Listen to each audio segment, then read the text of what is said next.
Imagine stepping into a garden where every petal holds a secret and every pathway tells a story of kingdoms long vanished. Picture yourself surrounded by roses that mark the edge of an empire, hedges shaped like fortress walls, and flower beds arranged not for beauty alone, but to silently declare who ruled what lands and why. This wasn't just a place of peace, it was a living, breathing map of power, cultivated by kings, queens, and clerics who understood that sometimes the most persuasive political statements aren't made with treaties or troops, but with tulips and time. Welcome to a journey into the heart of the medieval world, where gardens were far more than just landscapes of leisure. They were cunning tools of statecraft, designed to encode borders, assert dominance, and even prevent wars. In an age when maps were rare and literacy limited, rulers turned to nature itself to communicate their territorial ambitions. They planted gardens that mirrored their realms, using flowers from conquered regions, herbs that symbolized loyalty, and layouts that replicated rivers and mountain ranges. These spaces became silent theaters of diplomacy, where allies and enemies alike could walk through a living representation of a kingdom's reach, a place where politics literally grew from the ground up. In this video, we will uncover 25 of these astonishing lost garden designs, each a masterpiece of horticultural espionage and botanical symbolism. From the sun-drenched courtyards of Moorish Spain to the misty cloisters of Irish monasteries, we'll explore how nature became a canvas for some of history's most fascinating and overlooked political dramas. You'll discover how Charlemagne used apple trees and vines to map his empire, how Venetian merchants plotted their trade routes with Cyprus and Canal, and how Welsh princes planted leeks and daffodils as acts of defiance. This is a story about the hidden language of flowers, the quiet cunning of landscape design, and the surprising ways that beauty and power have always been intertwined. So join me as we dig into the past and unearth the secrets of gardens that didn't just grow flowers, they grew kingdoms. To truly grasp why medieval rulers poured so much effort into these botanical blueprints, we need to step out of the modern mindset where a garden is simply a retreat for relaxation.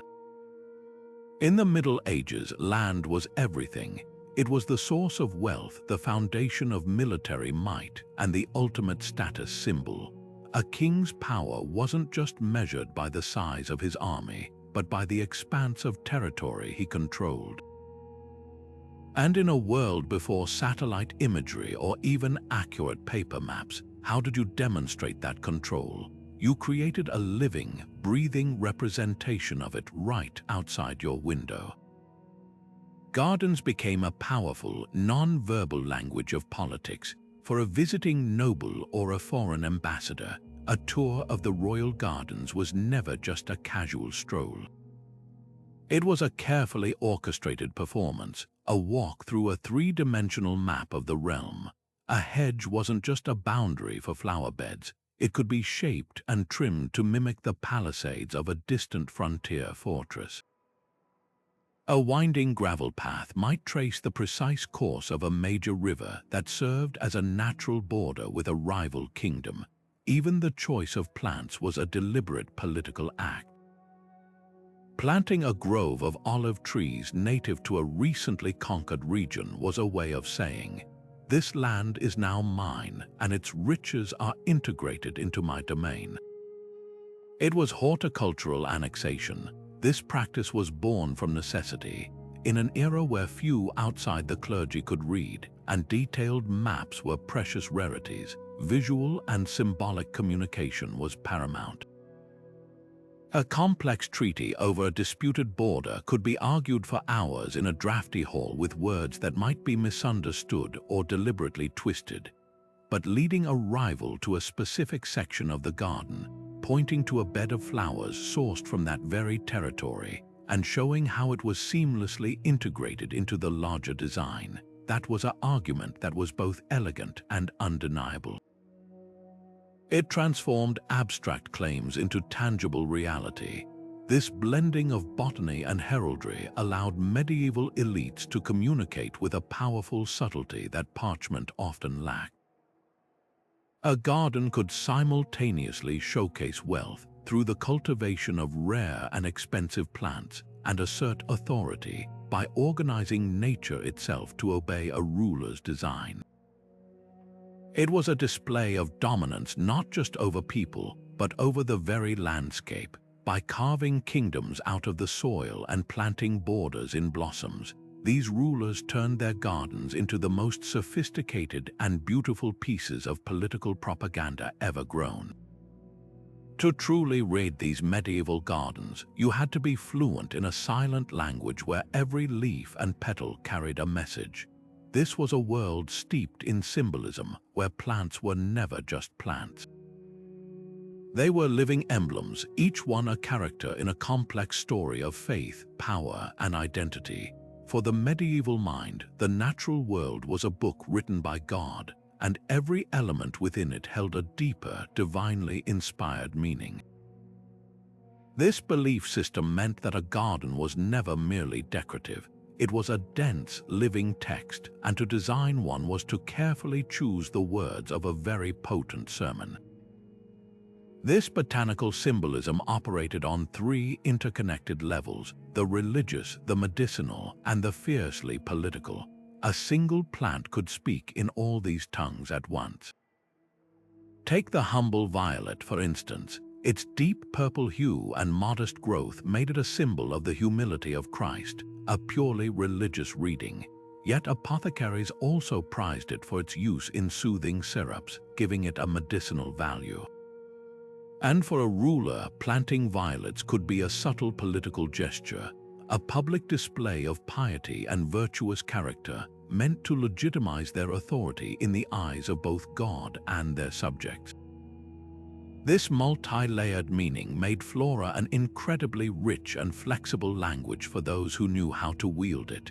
Nowhere was this political messaging more potent than in the use of heraldic flora.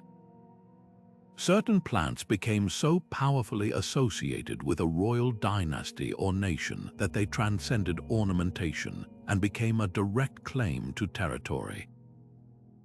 The most famous example is, of course, the rose. In England, the white rose was the badge of the House of York, while the red rose belonged to the House of Lancaster. Their decades-long struggle for the crown wasn't just a war of armies.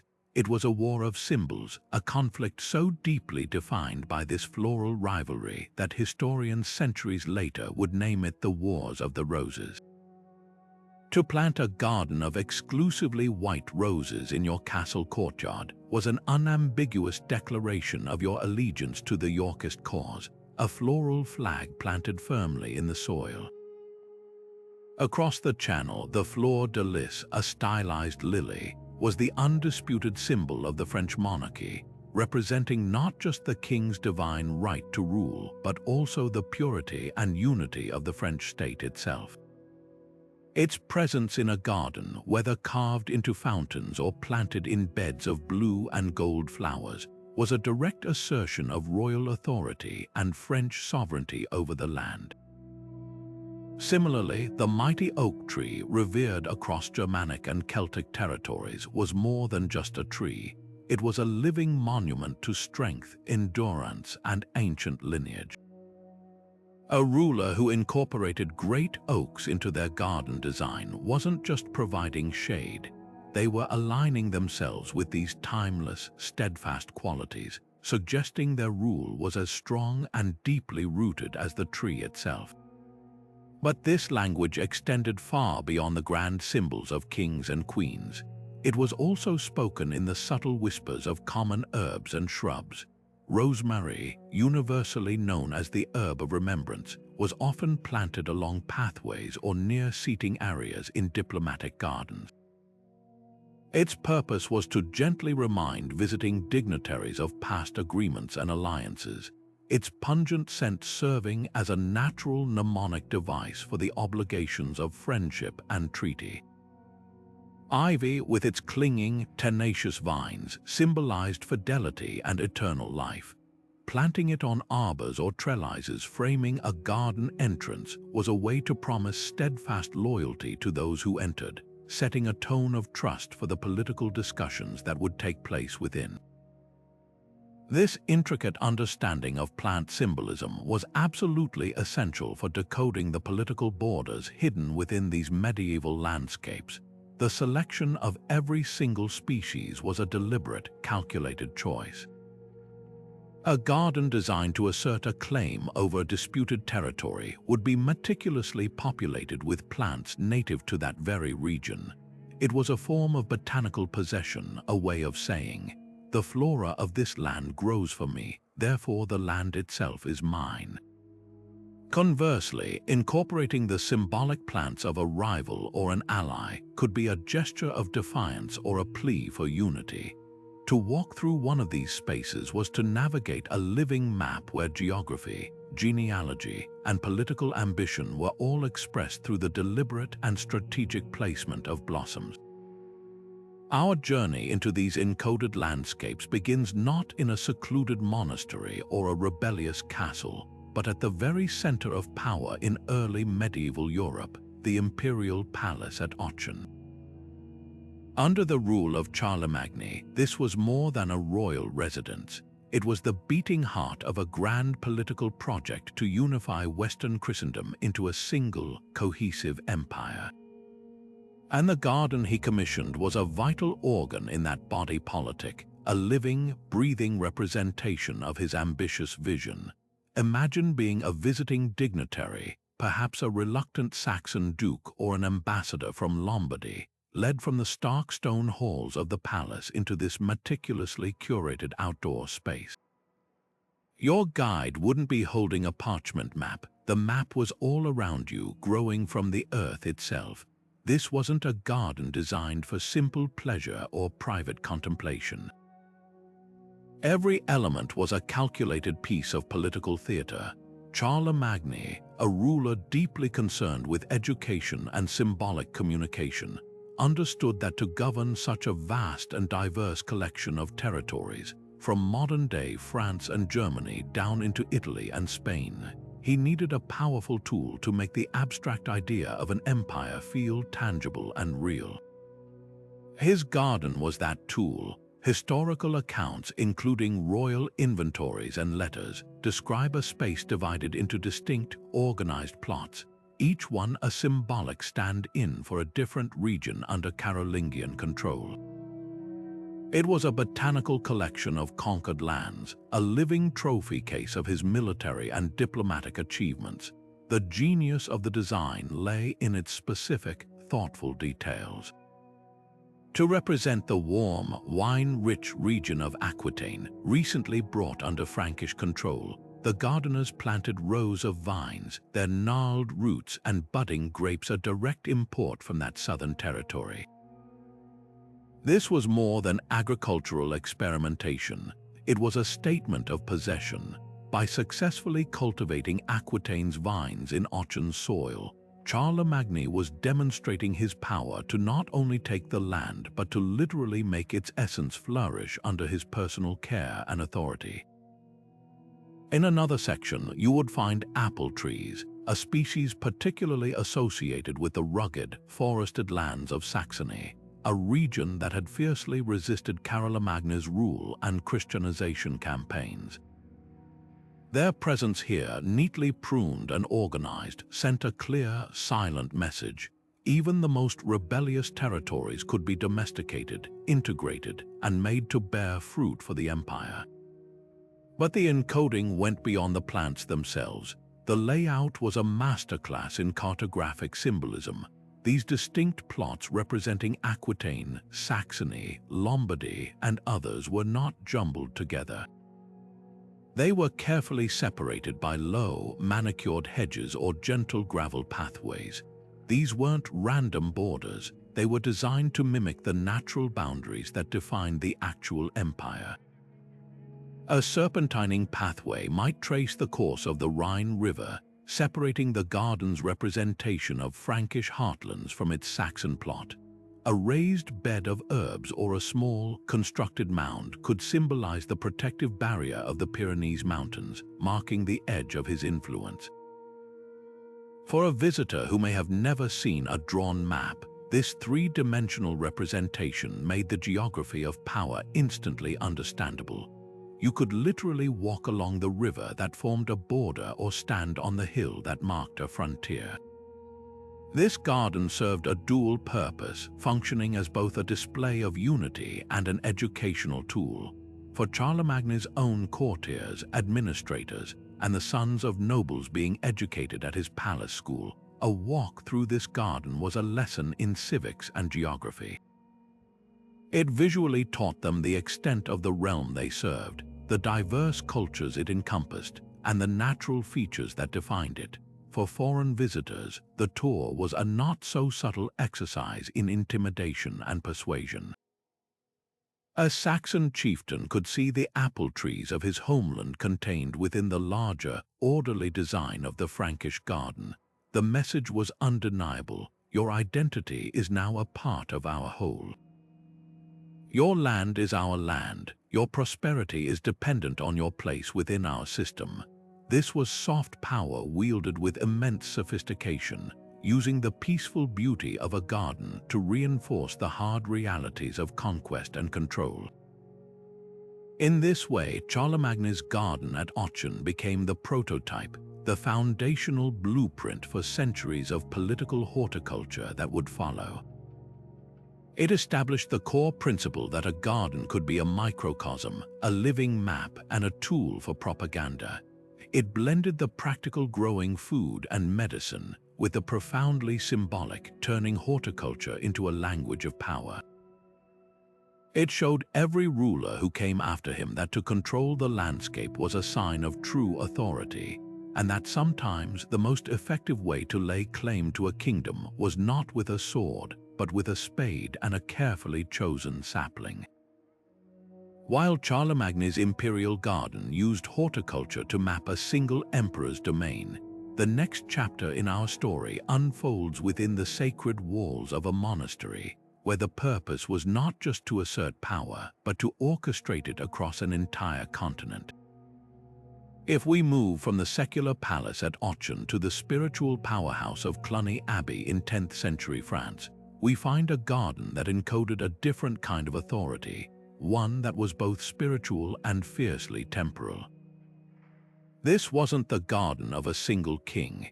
It was the living administrative heart of a vast transnational network of religious influence, a botanical command center for the most powerful monastic order of the High Middle Ages. Cluny was the epicenter of the Benedictine reform movement, an institution whose reach and wealth rivaled that of empires.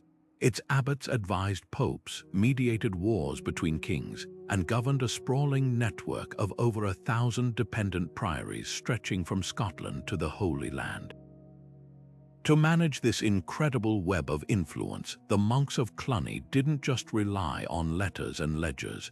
They built a garden that physically represented their domain. The Cloister garden was the perfect medium for this message. In medieval monastic life, the cloister was the center of everything, a square courtyard surrounded by covered walkways where monks studied, meditated, and walked in contemplation. At its heart was the garden, and at Cluny, this was no simple patch of greenery.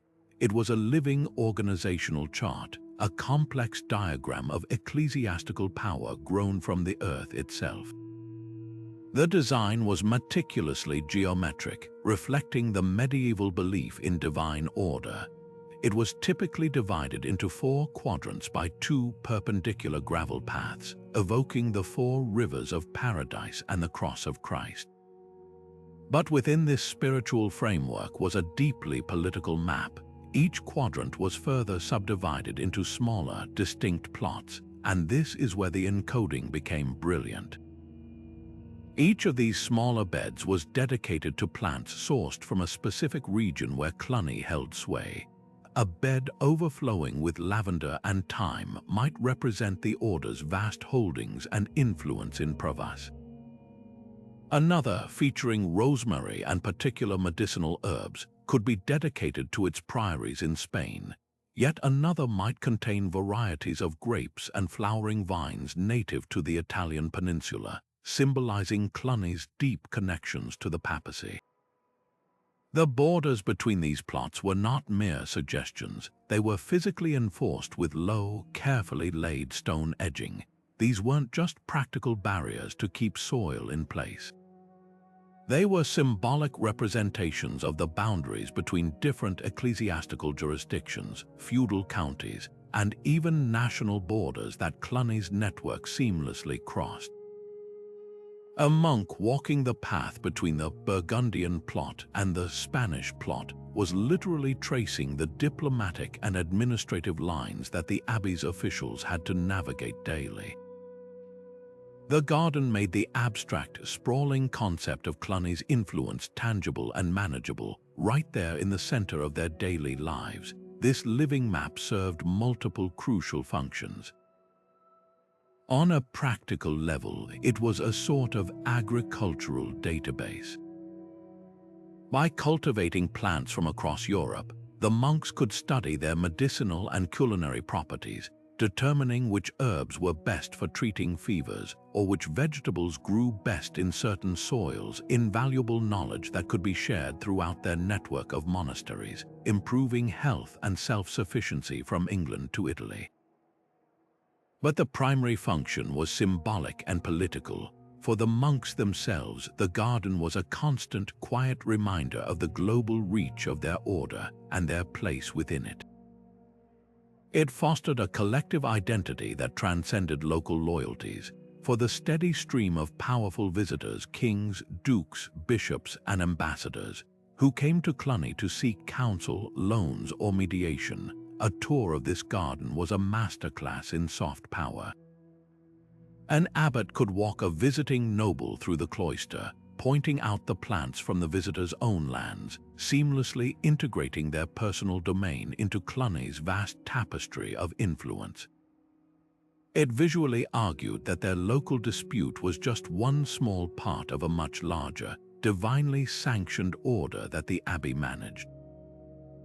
By presenting its authority as a peaceful, organized, and fruitful system, literally, Cluny positioned itself as the essential mediator in a fractured feudal world, the one institution that could cultivate harmony from conflict, just as it cultivated healing plants from simple soil. The garden was their ultimate diplomatic tool, proving that their power was not of the sword, but of the spade, nurturing growth and stability across Christendom. From the orderly spiritual geometry of Cluny, we now travel south to a sun-drenched island where the political message encoded in the landscape was one of dazzling cultural fusion. If Charlemagne's garden was a statement of imperial unity and Cluny's a map of ecclesiastical administration, the Norman palace gardens in Palermo were something entirely different, a breathtaking declaration of multicultural harmony. Sicily in the 12th century was a crossroads of the world, a prized jewel successively ruled by Phoenicians, Greeks, Romans, Byzantines, and Arabs. When the Norman adventurers Roger I and his son Roger Roman II seized control, they faced a monumental challenge. How does a small band of northern conquerors govern a sophisticated, populous island comprised of Greek Christians, Arabic Muslims, and Latin Catholics? Their ingenious answer was not to impose their own culture by force, but to create a new, hybrid Sicilian identity, and the gardens of the Palazzo dei Normanni were the living, growing proof of its success. Stepping into this garden would have been a sensory and political revelation. The design was a masterful synthesis, a living tapestry woven from the best artistic and agricultural traditions of every culture that had ever called Sicily home. The Normans, famous for their adaptability, didn't erase the existing Arab and Byzantine infrastructure. They absorbed and elevated it. They retained the brilliant Islamic engineering of Qanat's underground water channels and elaborate fountains that turned the arid climate into a paradise of murmuring water and lush greenery, a direct reference to the Quranic gardens of paradise.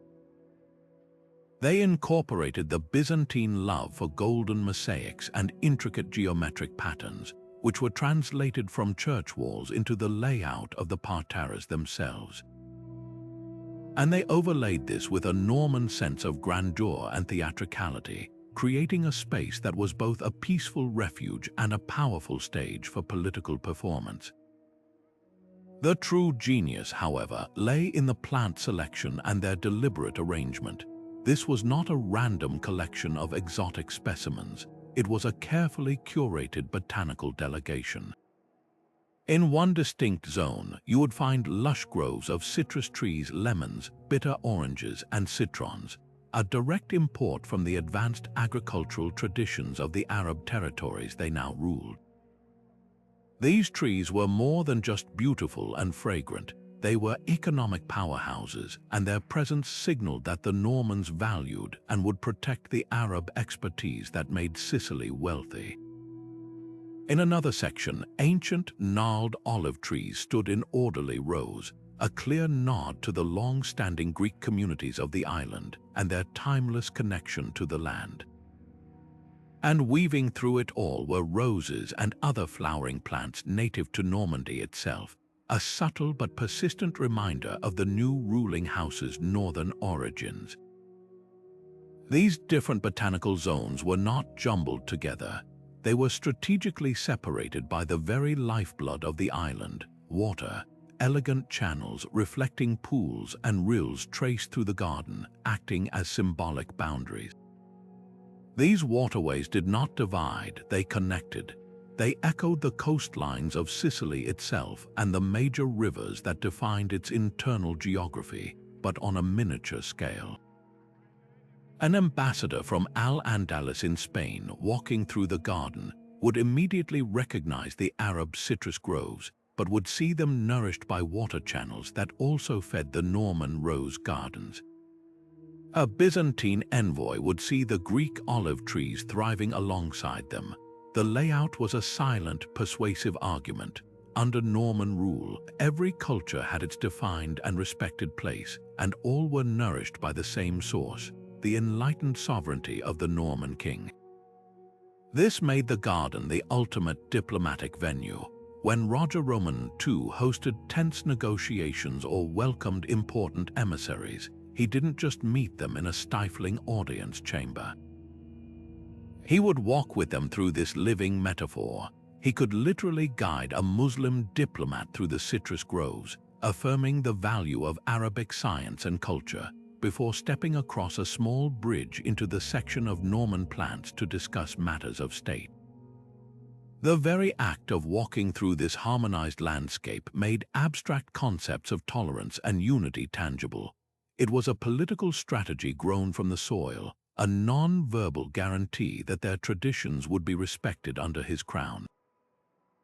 The garden became a tool to disarm suspicion, build trust, and showcase the unique strength of the Norman kingdom, a strength derived not from purity, but from its brilliant, multifaceted diversity.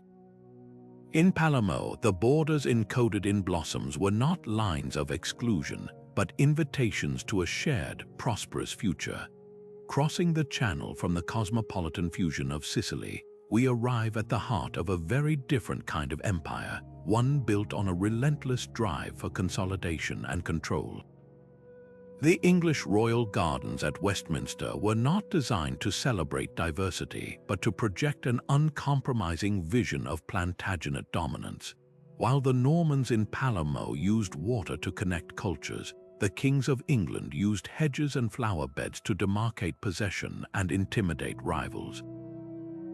This was a landscape of ambition, where every pruned bush and planted rose was a quiet declaration of ownership over lands that stretched from the Scottish marches to the sun-drenched vineyards of Gascony.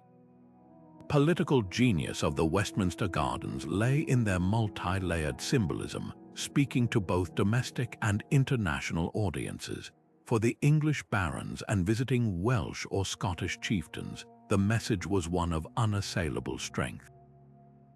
The gardens were famous for their topiary, where hedges were meticulously sculpted into the unmistakable shapes of castles, crenellated walls, and even siege engines.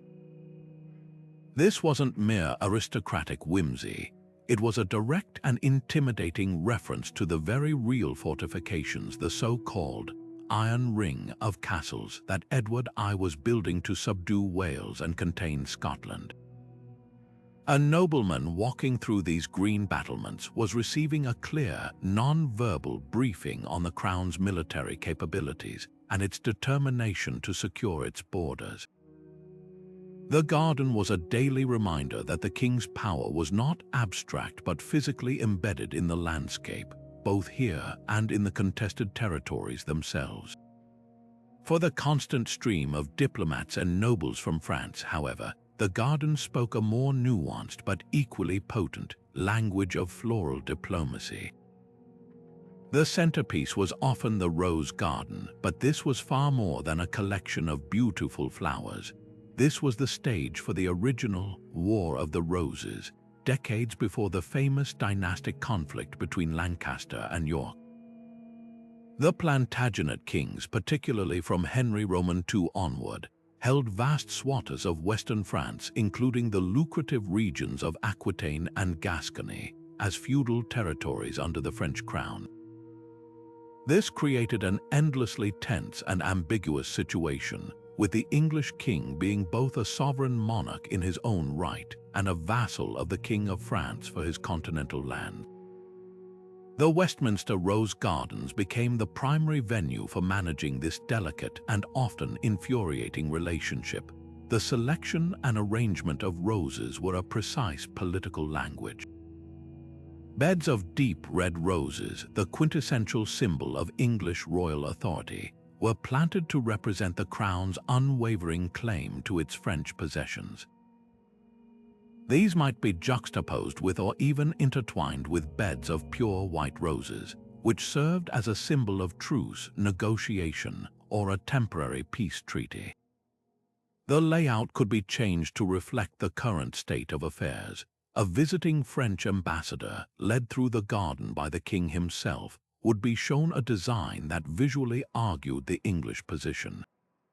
If the red roses entirely surrounded the white, the message was one of English strength and containment.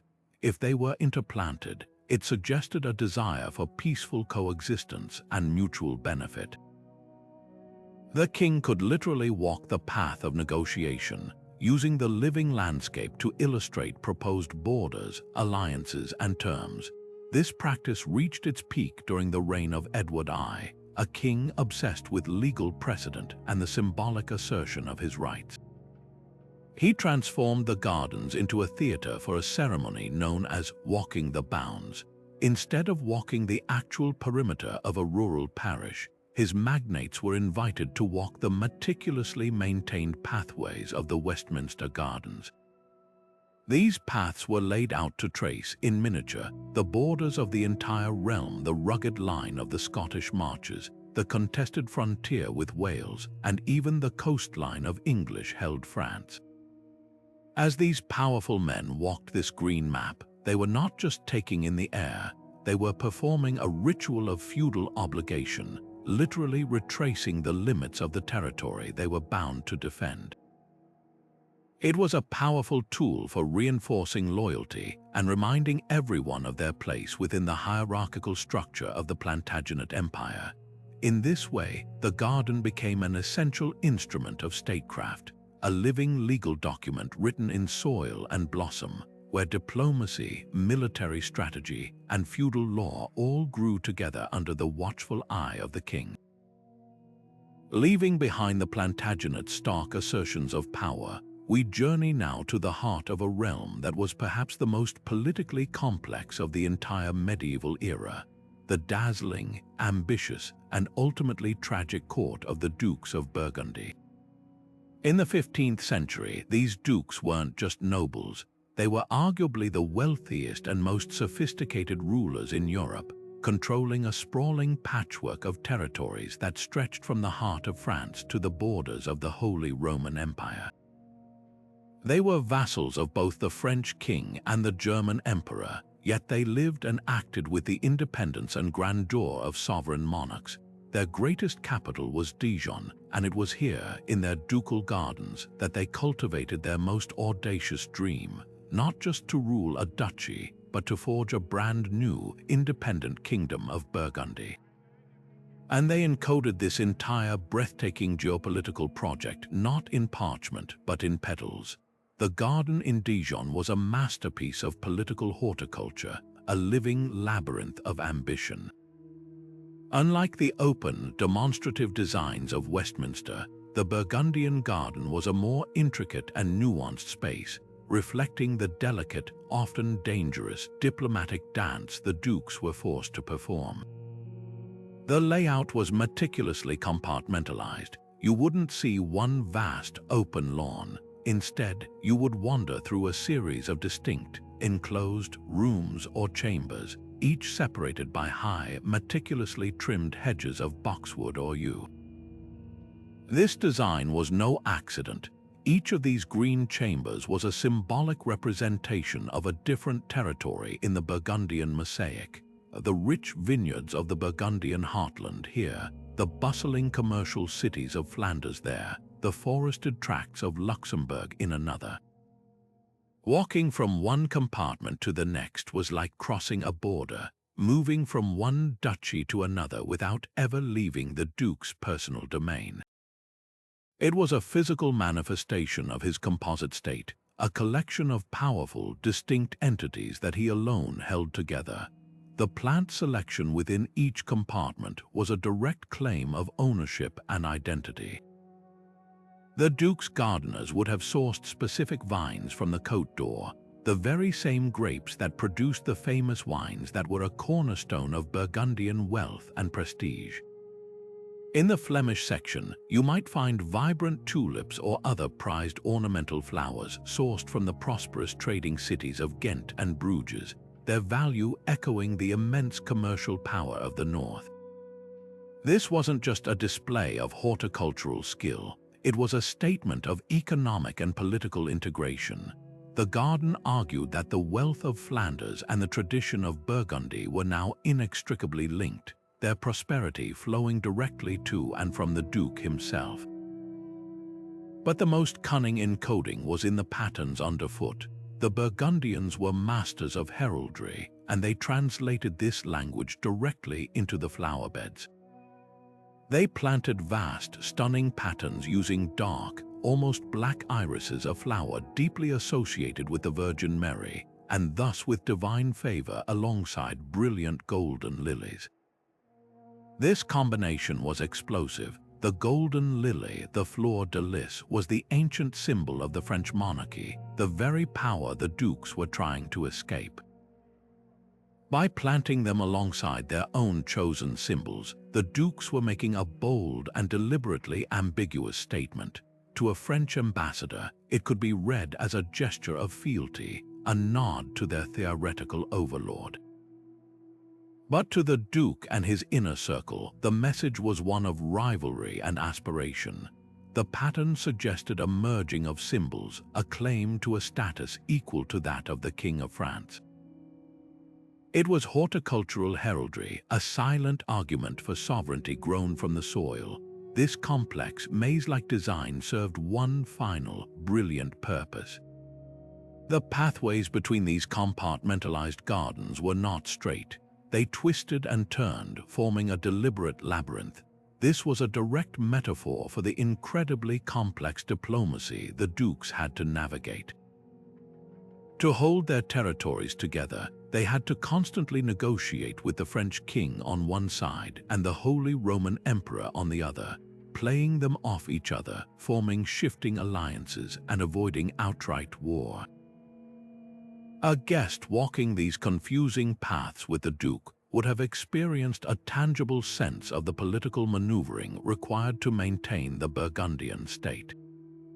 The Duke could literally guide them through this green maze, explaining the challenges and opportunities each turn represented, using the landscape itself to justify his actions and demonstrate his unique skill as a ruler. Ultimately, the garden at Dijon was the ultimate tool of persuasive diplomacy. When the Duke hosted a feast or a gathering for foreign princes, powerful bankers, or reluctant vassals, the evening would inevitably include a walk through this living map. As the sun set, casting long shadows across the intricate floral patterns, the Duke could make his case. He could show his domain, its diversity, its wealth, and its challenges, all contained within a single, beautiful, and orderly design. He wasn't just telling his guests about his power, he was making them walk through it, smell it, and touch it. He was using every rose and every hedge to argue that this collection of lands was not a chaotic accident of feudalism, but a coherent, viable, and rightful kingdom waiting only for a crown.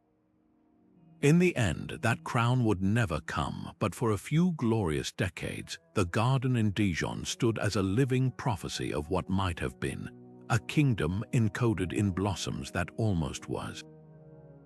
Now we sail from the landlocked ambitions of Burgundy to a city that defied the very idea of land-based power, a republic built on water and worldly connections. Venice was an anomaly in the medieval world, a sprawling maritime empire with no significant territory on the Italian mainland, its wealth and influence stretching across the Mediterranean. Its power was not held in castles or vast estates, but in ships, trade contracts, and a network of strategic ports and islands. And it was on the Lido, the long, slender barrier island that protects the Venetian lagoon from the open sea, that the city's elite created gardens that did something astonishing. They found a way to encode their liquid, ever-shifting dominion not in soil alone, but in a clever fusion of earth and water, creating living charts of their aquatic empire. The gardens of the Lido were fundamentally different from any we've seen so far. While others used hedges to represent mountain ranges or walls, the Venetian designs were dominated by water features. Canals, rills, and ornamental ponds were not mere decorations. They were the central organizing principle, the very canvas on which the empire was drawn. These blue waterways were a direct representation of the Adriatic and Mediterranean seas, the lifeblood of the serene republic. Wandering through one of these gardens, a visitor would constantly cross small, elegant bridges, each crossing symbolizing a voyage between one point of the empire and another. The experience was deliberately designed to feel like a nautical journey, reminding everyone that for a Venetian, the sea was not a barrier but a highway. Plant selection was a deliberate showcase of global reach and commercial mastery. Towering, dark green Italian cypresses, native to the home region, were planted like sentinels along the boundaries, representing the stability and enduring strength of the republic itself. But between them, the patrician gardeners planted a breathtaking array of exotic flora that would have been unimaginable in any other European garden of the time. Here you would find fragrant lemon and orange trees imported from Crete, their fruits a valuable trade commodity. There, you might see rare, spiky aloe plants from the arid hills of Cyprus, or delicate, aromatic herbs from the Dalmatian coast. Each plant was a living trophy, a testament to a successful trade mission or a secured colonial outpost. To cultivate these foreign species successfully in the Lido's sandy soil was a point of immense pride, a horticultural metaphor for Venice's ability to absorb and control distant lands, making them productive and profitable parts of the whole. The arrangement of these plants was where the true encoding occurred. They were never planted in simple, random clusters. Instead, they were organized into precise islands of vegetation, each one surrounded by the symbolic seawater of the canals and ponds. A dense grove of Cypriot trees might represent the island of Cyprus itself, its strategic position in the eastern Mediterranean captured in miniature. A bed of Cretan herbs and flowers would be placed at a specific distance and direction from it, mirroring the actual trade winds and sailing routes a merchant galley would take. The entire layout was a scaled-down, living map of the Stato d'Armor, the state of the sea, a complex web of dependencies and ports that formed the backbone of Venetian power. For a Venetian patrician, walking through his garden was like reviewing the ledger of his investments and the map of his influence all at once. This made these gardens incredibly practical tools for the Republic's commercial and diplomatic elite. They were not just for private contemplation, they were active spaces for business and education. A seasoned merchant might walk a young apprentice through the garden, using the plantings to explain the intricacies of the trade winds. He could point to the island representing Corfu and say, "To catch the best wind for Corfu, you sail in early spring when these flowers bloom," linking the biological calendar to the sailing season. For diplomats, the garden was a powerful tool for impressing and intimidating foreign ambassadors. A visiting envoy from the Ottoman Empire, perhaps there to negotiate a tense treaty, would be given a tour. The Venetian host could casually gesture to a collection of plants from a contested island like Negropont. Its position in the garden lay out clearly, showing it as an integral, non-negotiable part of the Venetian world. The message was silent, elegant, and utterly clear. This land is ours, it is connected to us by the sea we command, and its very essence grows here under our care. In this way, the Lido Gardens became a vital instrument of soft power, justifying Venetian rule over distant peoples and places by demonstrating a mastery that seemed almost natural, as if the empire itself was simply a part of the order of things, blooming peacefully by the sea. From the floating empire of Venice, we now travel to the sun-baked soil of Andalusia, where the very act of gardening became a powerful declaration of a new world order. The story of the Castilian royal gardens in Seville is not one of multicultural fusion like in Palermo, but of deliberate and triumphant overlay. Here, after centuries of Muslim rule, the Spanish Catholic monarchs Ferdinand and Isabella faced a monumental task of political theater. They had to demonstrate that the Reconquista was complete, that their victory was permanent, and that the land itself, once shaped by Moorish hands, now answered to a Christian God and a Christian king. Their chosen stage for this performance was the Alcazar, the magnificent palace complex in Seville, and their script was written in box hedges, orange blossoms, and flowing water. The genius of their approach was not to simply erase the past, but to repurpose it, to build their new Christian kingdom literally on top of the foundations of the old Islamic emirate. The Alcazar itself was a Moorish palace, and instead of tearing it down, they moved in. This sent the first powerful message: we have taken what you built and made it ours.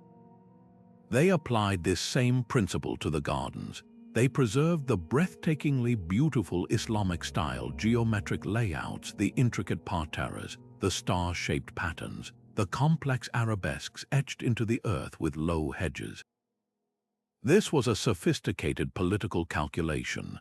By keeping the underlying structure, they acknowledged the superior aesthetic and agricultural engineering of Al-Andalus, showcasing themselves as enlightened rulers who appreciated fine things. But then, they systematically implanted this Moorish canvas with an entirely new set of Christian symbols, creating a landscape of conquest that was both beautiful and brutally clear in its meaning. The most overt of these symbols were the crosses. Throughout the gardens, boxwood hedges were meticulously pruned into the unmistakable shape of the Christian cross, often at the center of a once purely Islamic geometric pattern. It was a horticultural act of branding, like staking a flag into the very soil. These green crosses were constant, silent reminders to every visitor, whether a conquered Muslim subject, a visiting European noble, or a Castilian courtier, of who was in charge now. The faith that had shaped this land for centuries was being literally overshadowed by the new state religion. In other sections, entire plots were dedicated to plants specifically associated with Christian liturgy, or symbolism: lilies for the Virgin Mary, rosemary for remembrance of Christ's Passion, and grapevines for the Eucharist. These were not just pretty flowers, they were theological statements grown from the ground, claiming the territory for Christendom. But the encoding went even deeper, into the very selection and arrangement of the plants themselves. The gardens were famous for their bitter orange trees, whose fragrant white blossoms still fill the Sevillian air today. These trees were not brought by the Christians. They were a direct legacy of the Moorish agricultural revolution, imported from Persia and deeply cherished in Islamic garden design.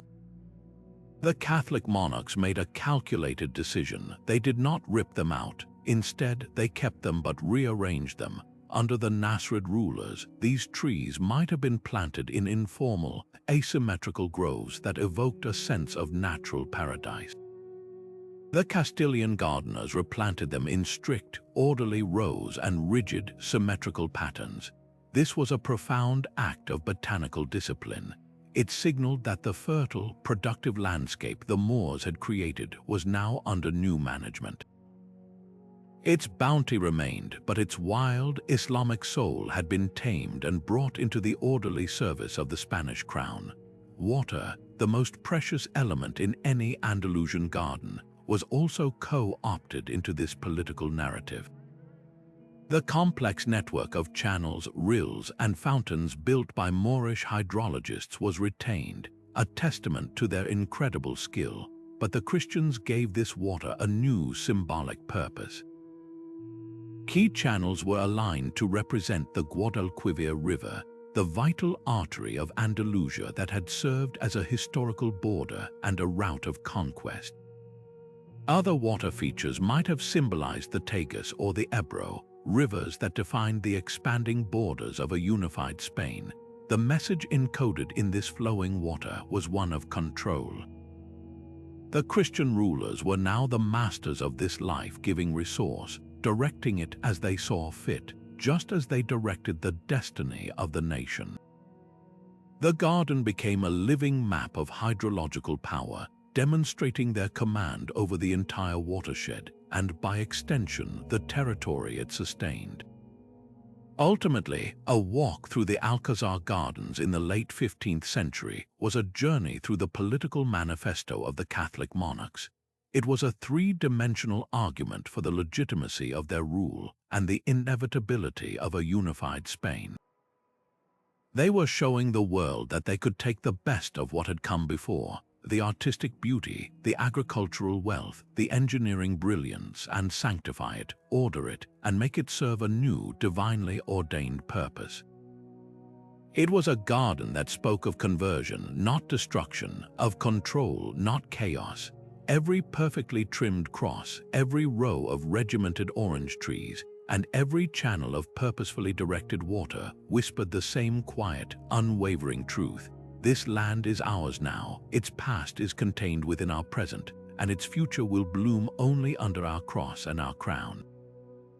Leaving behind the earthly kingdoms of Castile and Burgundy, we now step into a garden that claimed authority not just over land, but over the very souls of humanity and the map of Christendom itself. For nearly 70 years in the 14th century, the seat of the Catholic Church was not in Rome but in the fortified Provençal city of Avignon, a period historians would later call the Babylonian captivity. It was a time of immense spiritual and political crisis, with the Papacy residing under the heavy influence of the French crown.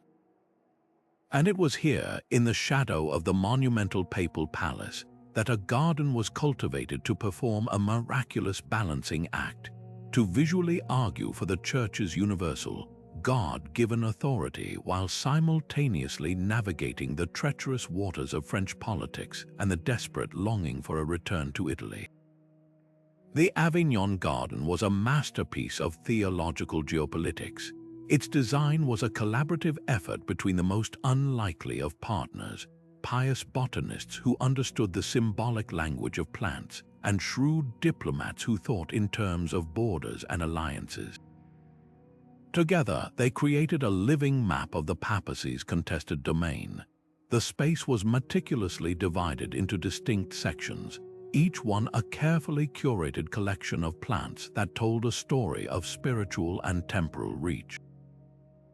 One area would be dedicated to the aromatic herbs and hardy evergreens of the Papal States in central Italy, a constant, living reminder of the Church's heartland, now dangerously distant and under threat. This was more than nostalgia. It was a direct claim of ownership and an expression of intent to return.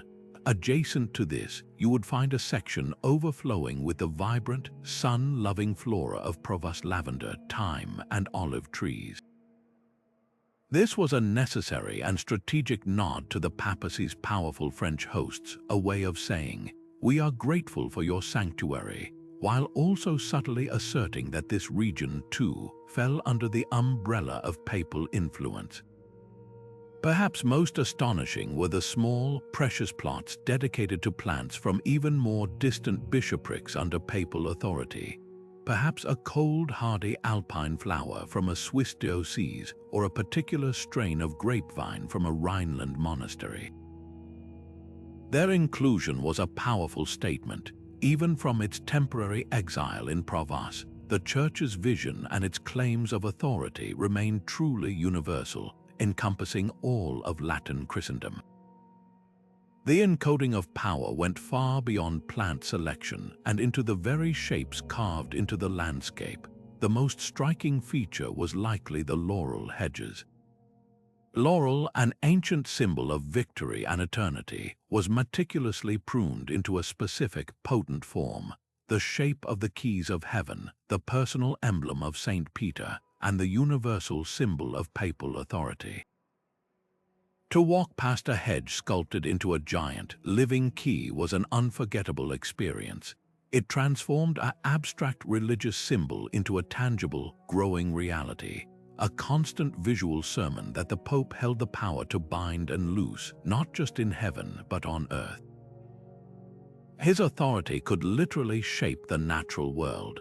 This message was reinforced by the strategic use of roses. In this context, rose beds were not just for beauty, they were a form of living diplomacy. Specific varieties or colors were planted to represent and honor powerful noble families whose support was crucial for the Avignon popes, particularly those in Italy who were holding the line for the papal cause against local despots. A bed of particularly prized white roses might be dedicated to the Orsini family, while deep crimson roses could signify an alliance with the Colonna. For a visiting cardinal from Rome, seeing his family's symbolic flower thriving in the Avignon garden was a profound gesture of recognition and a silent plea for continued loyalty. It was horticultural flattery of the highest order. This complex living map made the garden the preferred setting for the Papacy's most delicate negotiations. Instead of convening in a stifling chamber, cardinals and ambassadors would walk the gravel pathways that traced the outlines of ecclesiastical provinces and political borders. They could literally pace out the disputed frontier between two Italian city-states while discussing it, or stand in the section representing the Papal States to emphasize the urgency of its defense. The garden provided a neutral, serene, and profoundly symbolic backdrop that elevated these often contentious talks above mere realpolitik, framing every discussion within the context of the Church's divine mission and its vast, God-given responsibility. It was the ultimate tool of soft power, allowing a pope in exile to demonstrate that his dominion, though challenged, was still rooted in the very earth, waiting to blossom fully once again upon its return to its rightful home. Leaving behind the sacred intrigues of Avignon, we now journey north to a world where power was measured not in prayers or papal decrees, but in profit and pragmatism. In the bustling, foggy port city of Lubeck, the heart of the Hanseatic League, we find a garden unlike any other, one that traded in the silent language of commerce and contracts, written not on parchment, but in the orderly rows of hops and flax. This was not the garden of a king or a cleric, but of a merchant prince, and its purpose was breathtakingly modern: to map a vast, invisible empire of trade routes, legal privileges, and economic dominance that stretched from London to Novgorod.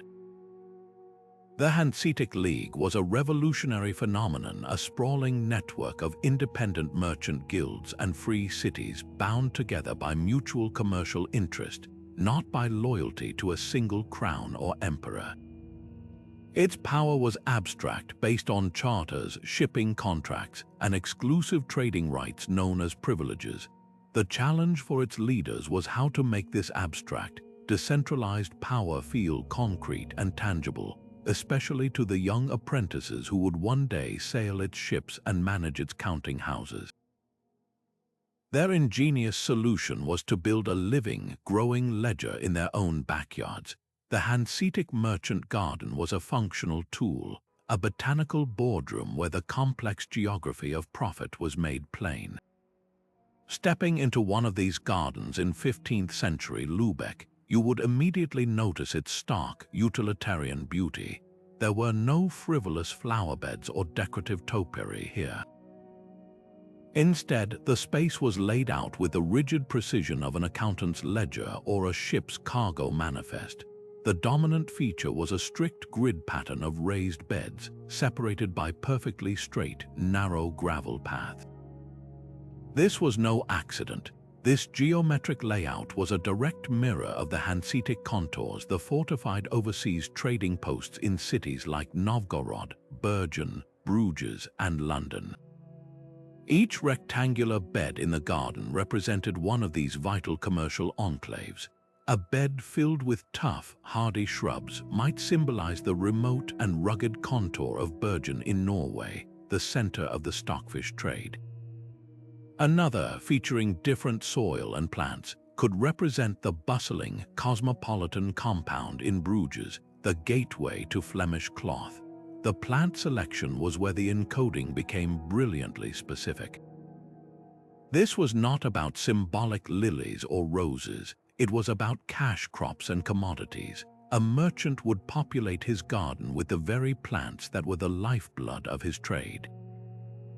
A long, prominent border would be dedicated to hops, the essential ingredient for beer brewing, an industry the Hanseatics monopolized across northern Europe. Another section would be thick with flax, the source of linen, its straight, tall stalks representing the countless bolts of cloth traded from Bruges to Russia.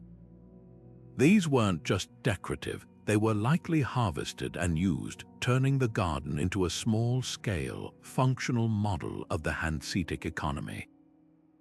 But the most cunning political statement was in the garden's physical borders.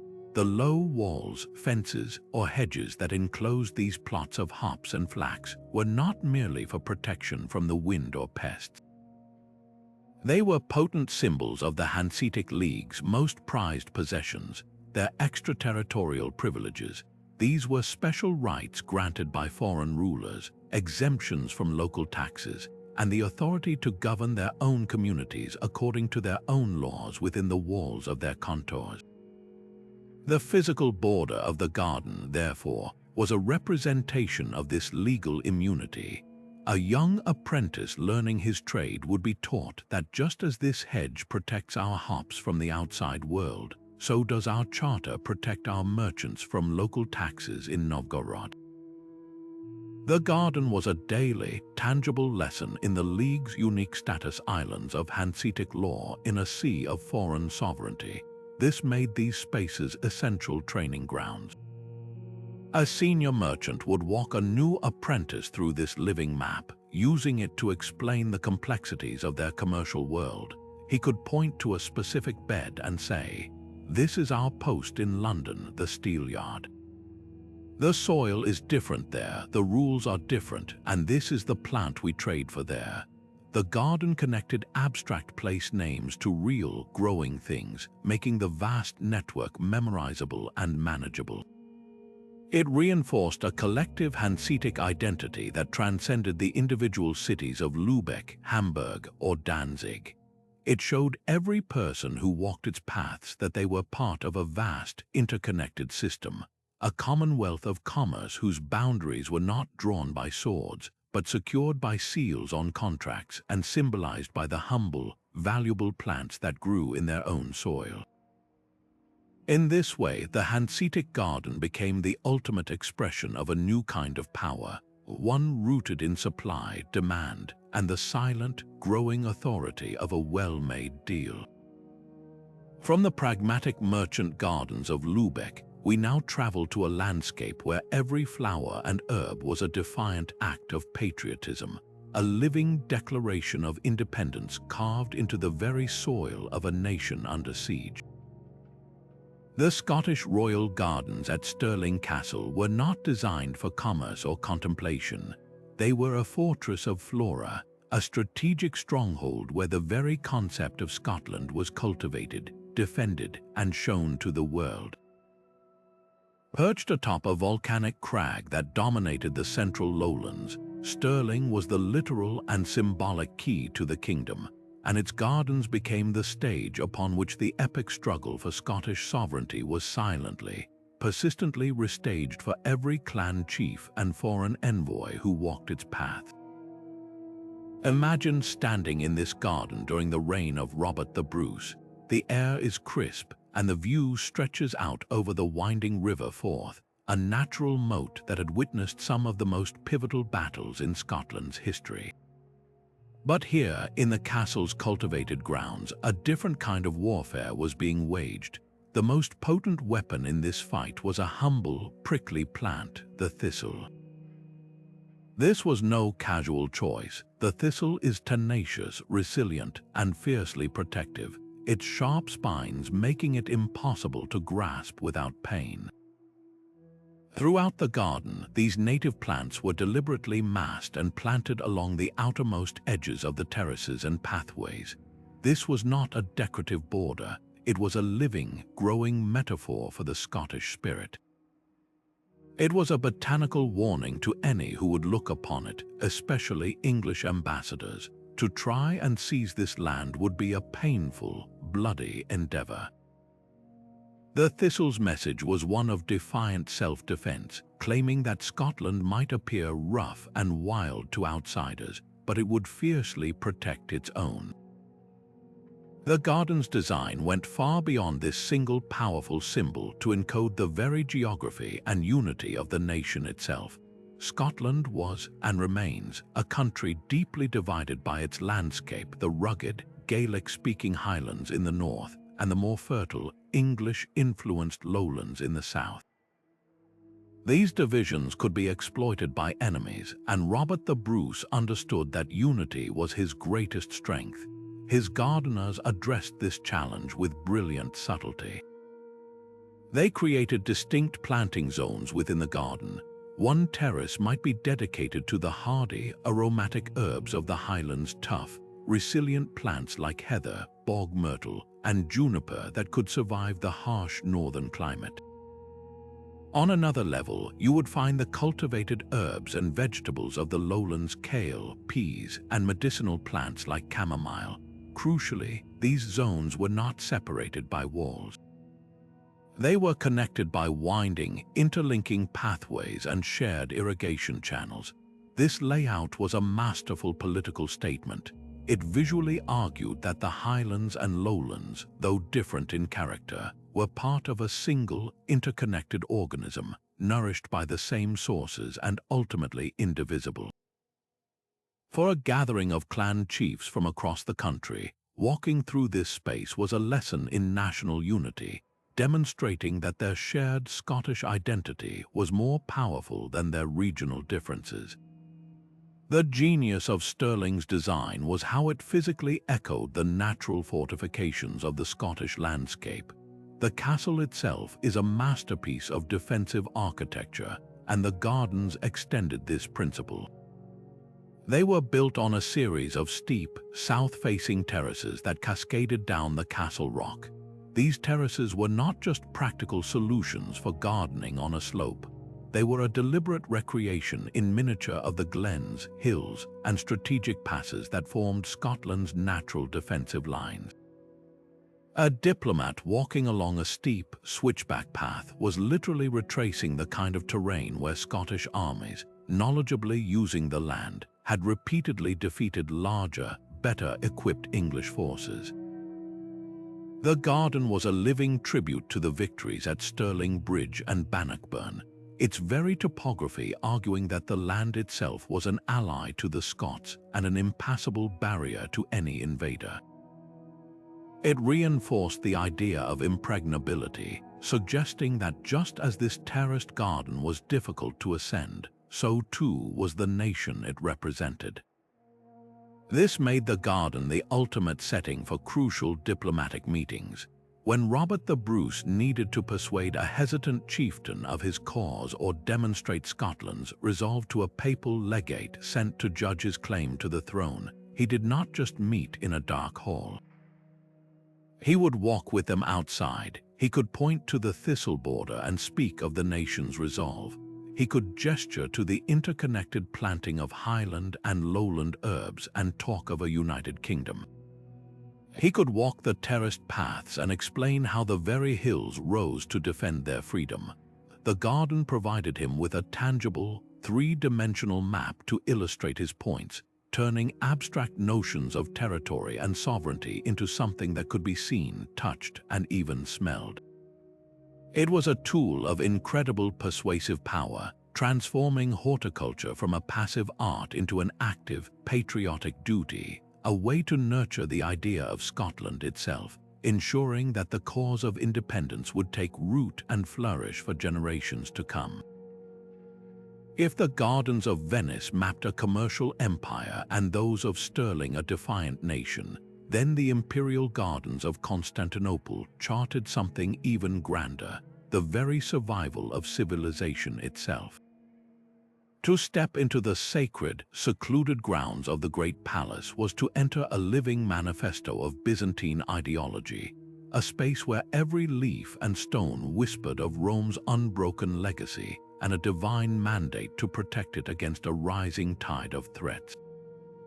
The Byzantine Empire, or as its citizens knew it, the Roman Empire, was a fortress under perpetual siege, pressed by Islamic armies from the east, Slavic migrations from the north, and internal religious schisms that threatened to tear it apart from within. In this atmosphere of constant tension, the emperor's garden became his most sophisticated instrument of statecraft, a serene and beautiful weapon in the endless battle to project an image of unshakable, eternal power.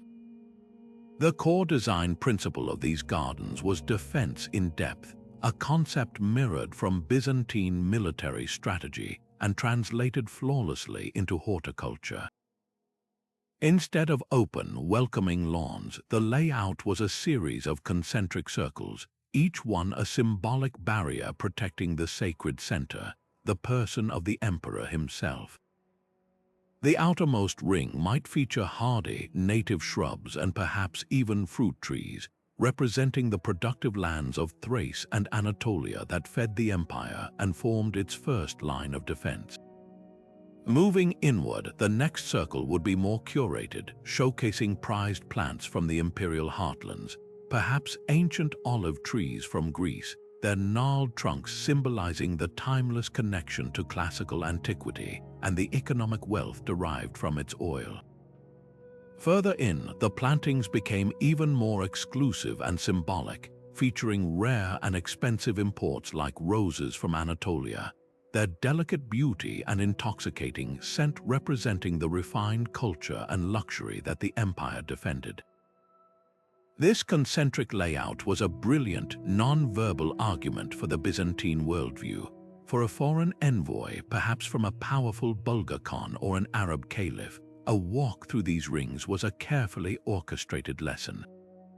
As they were guided from the outer, more utilitarian plantings toward the exquisite center, they were literally walking through the layers of Byzantine influence and resistance. The message was clear: you may raid our outer territories, but to reach the heart of our civilization, you must pass through ever stronger, more cultivated, and more valuable defenses.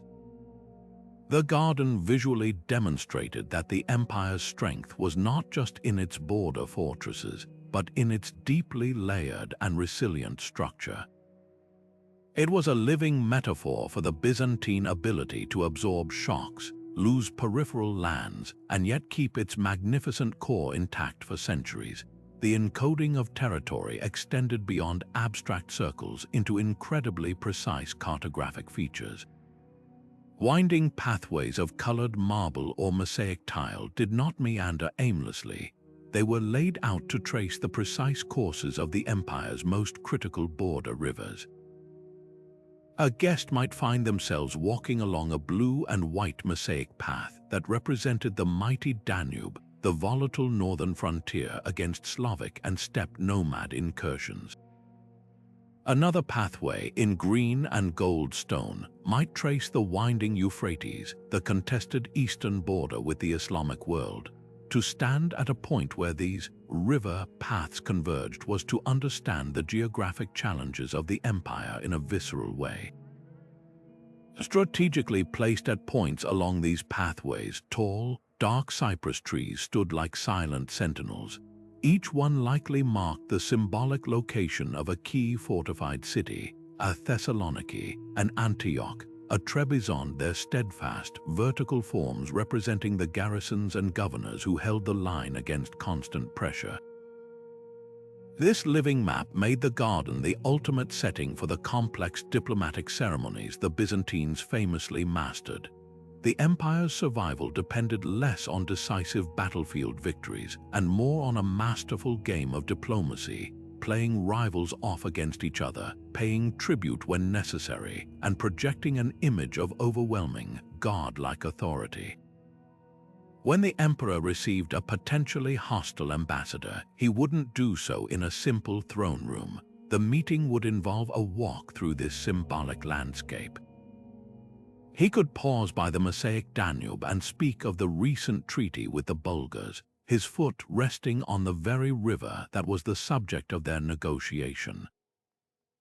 He could gesture to a cypress tree representing a contested fortress city and calmly explain why it was non-negotiable.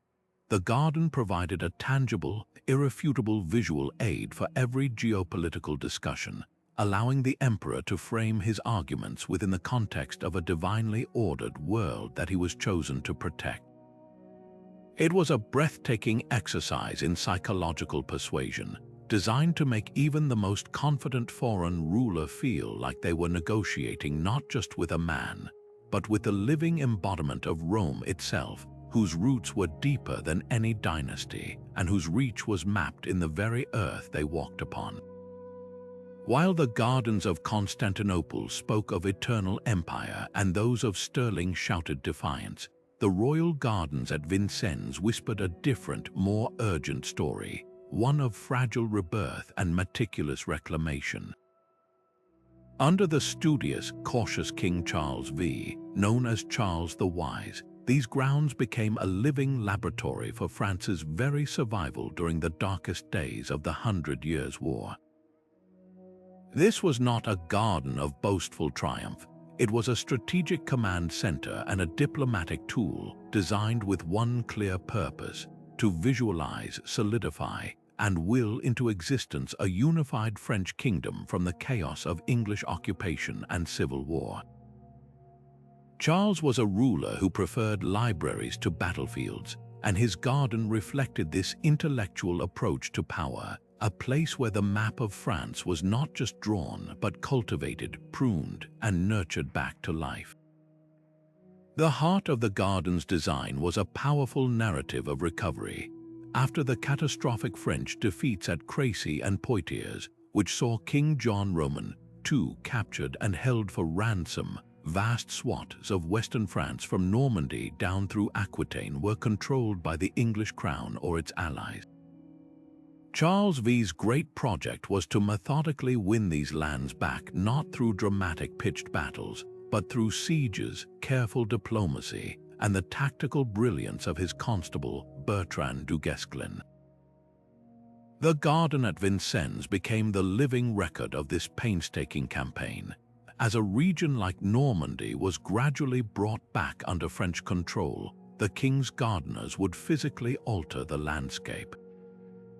A new section would be carved out, its soil dedicated to the apple trees and pastoral flora characteristic of that northern province. The act of planting was an act of possession, a ceremonial reaffirmation that this land was once again truly French. The most potent symbol woven throughout this living map was the fleur de lis. This was not just a decorative motif, it was a heraldic weapon. Beds of blue iris and golden lilies were massed together to form vast, unmistakable patterns of the royal emblem, their colors chosen to mimic the azure and gold of the French coat of arms. These floral banners were strategically placed, often at the center of a section representing a newly recovered territory. Their message was one of sovereign branding, a declaration that the authority of the Valois king now bloomed again where the Plantagenet leopard had once prowled. For a visiting noble from Bordeaux or Rouen, seeing the fleur de lis so dominant in the garden was a powerful visual argument for switching their allegiance back to the French crown, a silent promise that their future lay within this resurgent kingdom. But Charles V's genius lay in understanding that reclaiming territory was only half the battle. It then had to be defended. The garden's design brilliantly encoded this military reality through the art of topiary. Hedges were not simply trimmed, they were sculpted with an almost obsessive precision into the distinct shapes of fortified towers, crenellated curtain walls, and sturdy bastions. This was a direct, three-dimensional reference to the very real castle-building program Charles was undertaking across the Île-de-France region, strengthening the defenses around Paris itself. A walk through these green fortifications was like a review of the kingdom's defensive infrastructure. The king could point to a specific topiary castle and explain its strategic importance, using the garden as a tactile model to discuss garrison placements and supply lines with his marshals. It turned abstract military engineering into something tangible and understandable. Water, the lifeblood of any landscape, was also conscripted into this project of national consolidation. Elegant canals and carefully placed reflective pools were not merely decorative. They were designed to represent the major river systems that were the internal arteries of France and, crucially, its internal boundaries. A central, broad canal might symbolize the Seine itself, the vital commercial and geographical spine of the realm. Smaller channels branching off from it could represent its tributaries, the Marne and the Oise, which defined the regions of Île-de-France and Champagne. This hydrographic map served a vital administrative purpose. In a kingdom where regional identities were strong and loyalty to the distant crown was often weak, the garden illustrated how these diverse territories were all interconnected parts of a single whole, nourished by the same fundamental sources and flowing toward a common destiny under the king's guidance. This made the garden at Vincennes the ultimate setting for the delicate diplomacy of reunification. When Charles needed to secure the allegiance of a wavering lord from Burgundy or persuade a burgher from a newly liberated town, he would host them not in a gloomy audience chamber, but among the blossoming symbols of the resurgent realm. He could literally walk them through the recovery, showing them the sections representing territories that had been brought back into the fold. He could pause by a hedge trimmed into the shape of a key fortress and detail how it was now garrisoned by loyal troops. He could stand by the canal representing the Seine and speak of secure trade routes and renewed prosperity. The garden provided him with an irrefutable, non-confrontational visual aid for every political discussion, allowing him to demonstrate his control, his strategy, and his vision for a centralized, powerful France. In this way, the landscape at Vincennes became more than a garden. It was a tool of national therapy, cultivating not just plants, but the very idea of a nation, carefully tending its borders and nurturing its fragile unity back to strength. Imagine the sheer pressure facing the final rulers of Al-Andalus, the Nasrid sultans of Granada. By the 13th century, their kingdom stood as the last Islamic state in Iberia, a brilliant ember glowing amidst the rising tide of Christian reconquest. It was from this position of profound vulnerability that they crafted one of the most breathtakingly sophisticated political landscapes in history, the gardens of the Alhambra. This was not a garden of boastful power, but one of intelligent, resilient defense, a place where every element, from the trickle of water to the scent of an orange blossom, was meticulously designed to encode a single, vital message to both allies and enemies. We are not merely holding on, we are a sovereign, sophisticated, and enduring paradise worth preserving. The genius of the Alhambra's design lies in its masterful use of water as a political and geographical cipher. In the arid climate of southern Spain, water is life, authority, and control. The Nasrid sultans, brilliant hydrologists, engineered a complex network of channels, rills, and fountains that did far more than just irrigate plants. These waterways were a living map of the kingdom's lifeblood, the rivers that defined its territory and secured its survival. The main channel flowing through the court of the Myrtles might represent the powerful Genil River, the major artery flowing through the heart of the Granadan Vega, or fertile plain. Smaller, branching rills could symbolize its tributaries, the Darro and the Monachil, which carved through the surrounding mountains. For a visiting Christian ambassador, perhaps come to renegotiate a tense truce, a walk through these gardens was a quiet lesson in hydropolitics. The constant, gentle sound of flowing water was a serene but unmistakable reminder that the Nasrids commanded the very sources of this precious resource. They controlled the dams, the aqueducts, and the snowmelt from the Sierra Nevada. The message was clear: to conquer Granada, you would first have to conquer its water, and that was a battle they were prepared to win. This aquatic map was framed by a botanical strategy of profound symbolism. The plants chosen were not random. They were carefully selected emblems of resilience and cultural identity. Stately, dark green myrtle hedges, meticulously trimmed into perfect geometric shapes, were more than just beautiful borders. Their rigid, formal lines mirrored the very fortress walls of the Alhambra itself, creating a sense of ordered, impenetrable defense. They represented the disciplined strength of the Nasrid state.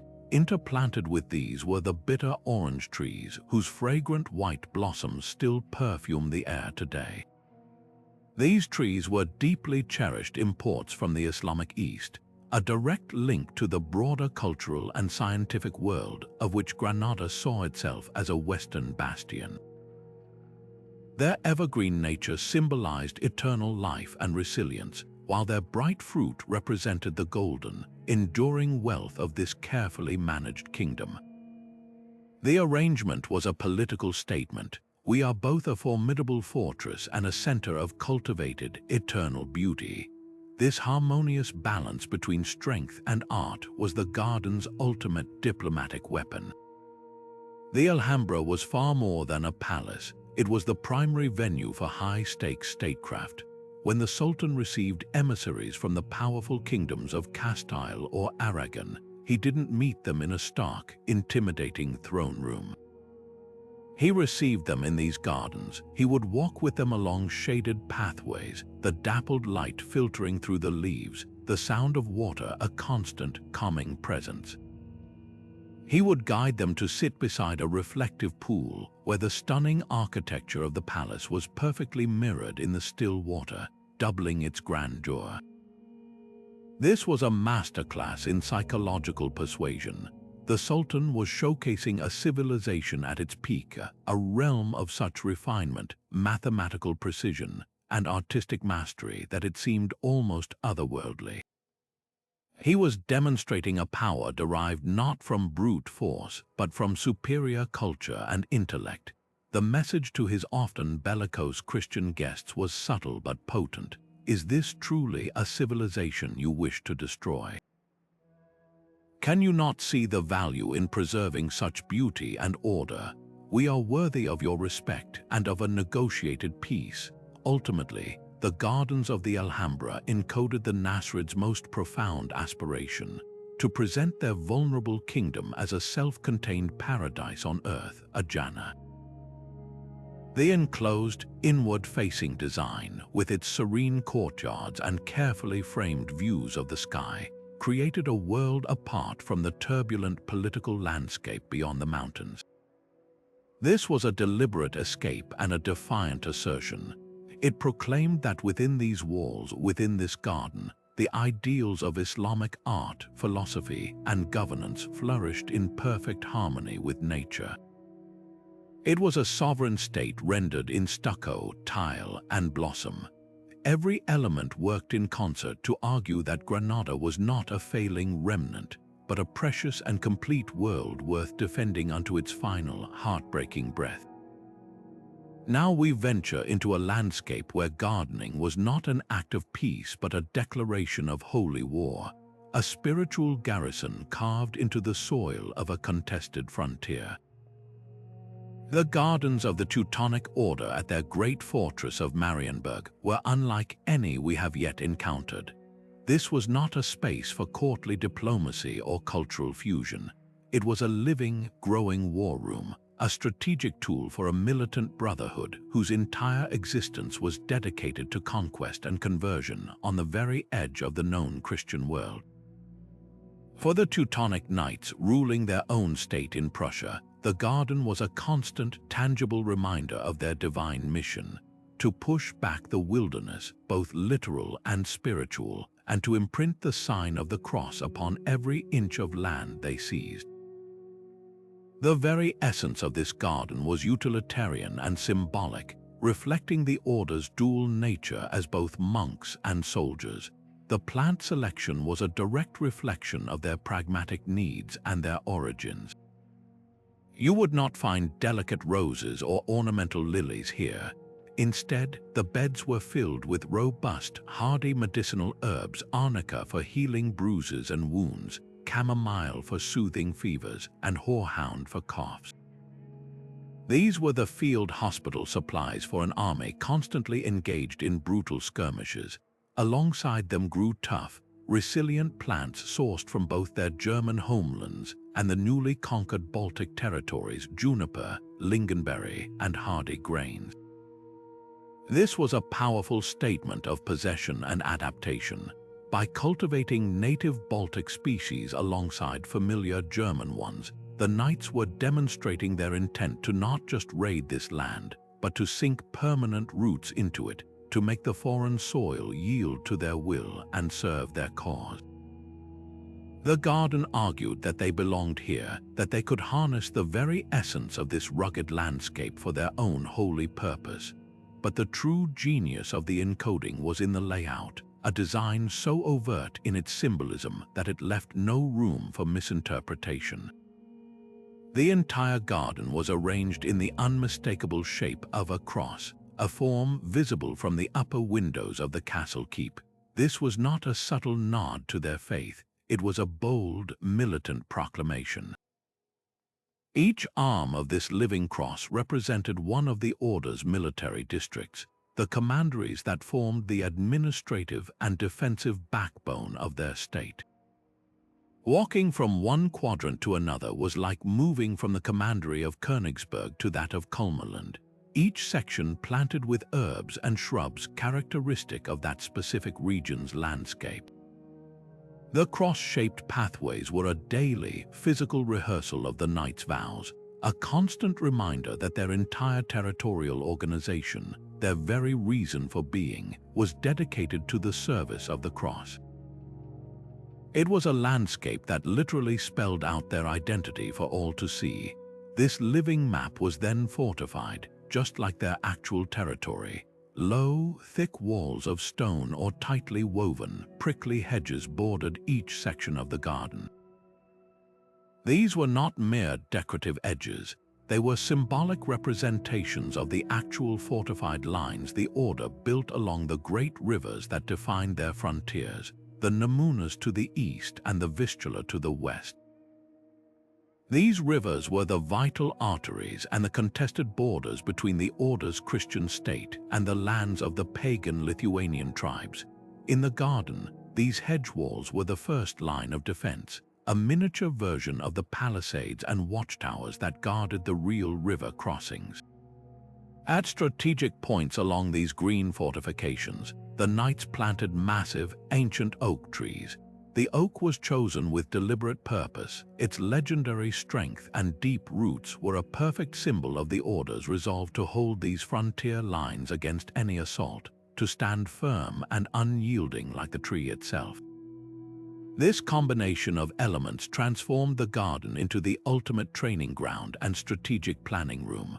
For a new recruit arriving from the comforts of Rhineland or Bavaria, a walk through this space was an essential orientation. A senior knight could guide him along the hedge representing the Vistula, explaining the challenges of patrolling that river, pointing to the oak trees that marked the sites of key watchtowers. They could then walk the cross-shaped path, discussing the logistical support each commandery provided to the others. The garden provided a shared, tangible mental map for the entire brotherhood, allowing a knight from one district to instantly understand the geography and challenges of another. Before a campaign, the leadership could gather here, walking through the living representation of their territory to plan troop movements, supply routes, and points of attack. They could stand by the symbolic Nemunas and debate the best crossing points into Lithuanian lands. The garden grounded their strategy in the physical reality of the land they sought to control, reinforcing their sacred mission to Christianize and dominate this frontier, not only with the sword but with the spade, believing that to cultivate the land was to conquer it in the most profound and lasting way possible. Crossing from the militant rigidity of the Teutonic knights, we arrive in a sun-drenched realm where the very air was thick with the scent of citrus and the intricate plots of dynastic ambition. The Angevin kings of Naples faced a political challenge of Byzantine complexity: how to assert their shaky legitimacy over a kingdom they had seized by conquest, while also maintaining their desperate claim to the island of Sicily, which had been ripped from their grasp in a bloody revolt known as the Sicilian Vespers.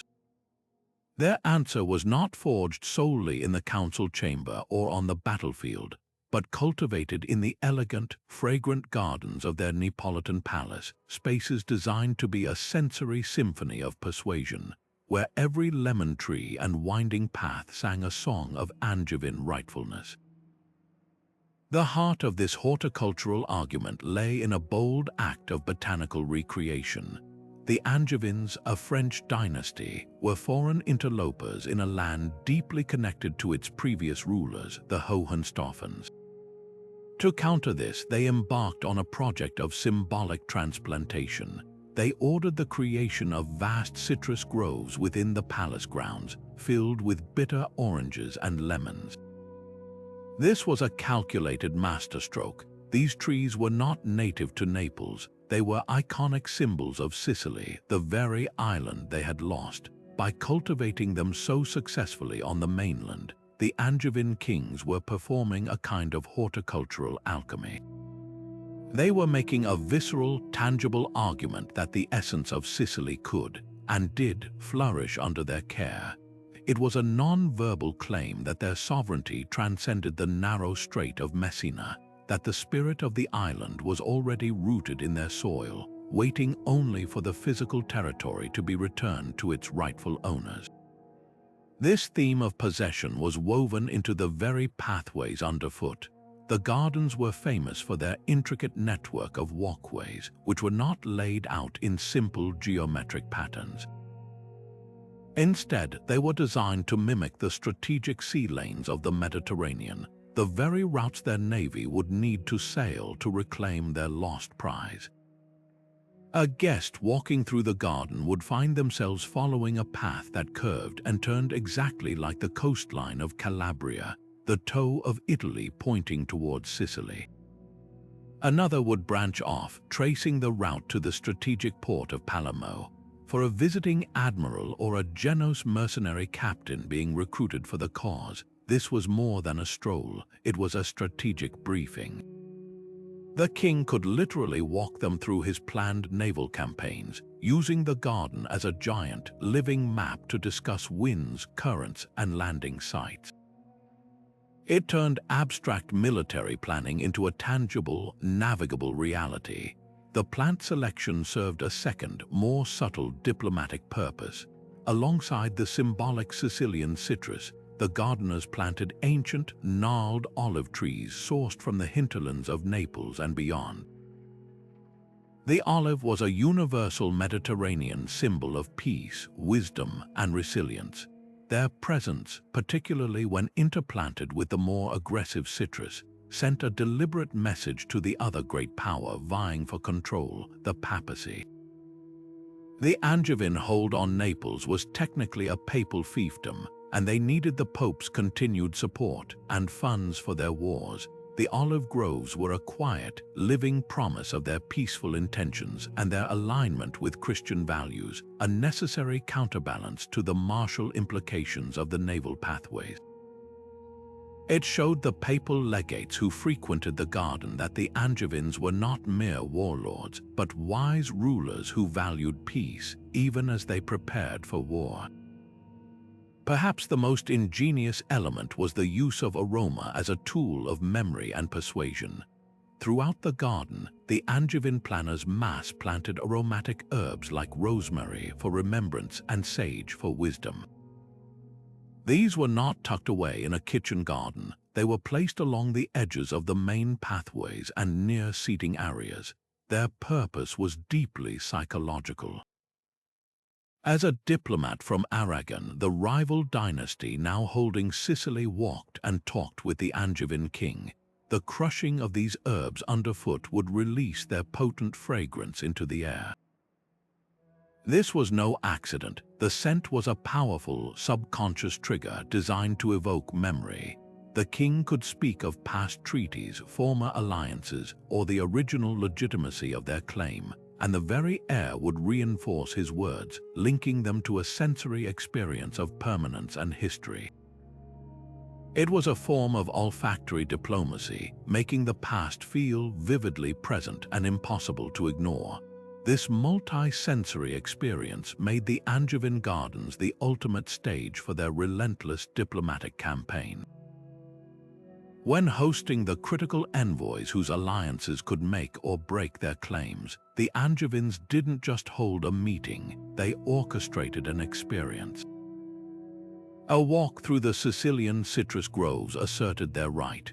A turn down a pathway shaped like a naval route demonstrated their capability.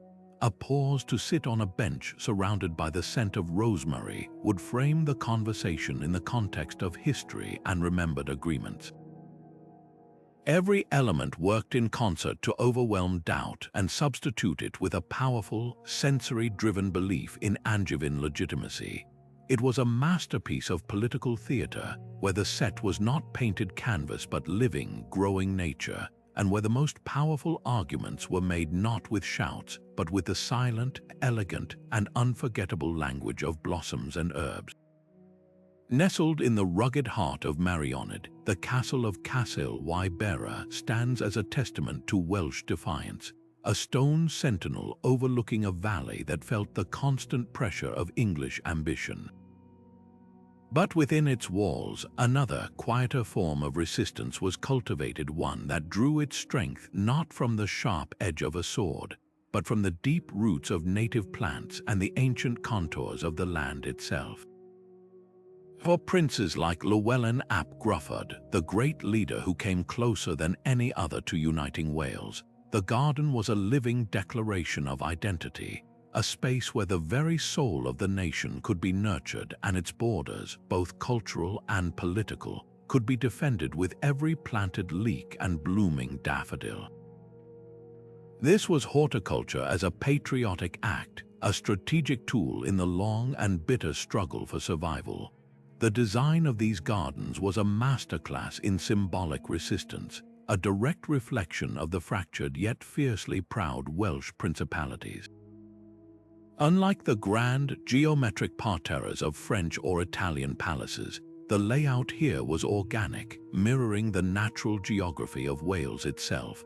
The garden would be divided into distinct, irregular plots, each one bounded not by low box hedges, but by rough, local stone carefully gathered from the surrounding hillside. These stone borders were far more than practical edges. They were miniature recreations of the mountain ranges, the Uriri of Snowdonia, the Berwyn Range, the Cambrian Mountains, that formed the natural defensive backbone of the country. To walk along these stone lines was to trace the natural fortifications that had protected Welsh independence for centuries, a constant reminder that the land itself was their greatest ally against the invading English armies. Within these stony confines, the plant selection was a powerful assertion of cultural identity.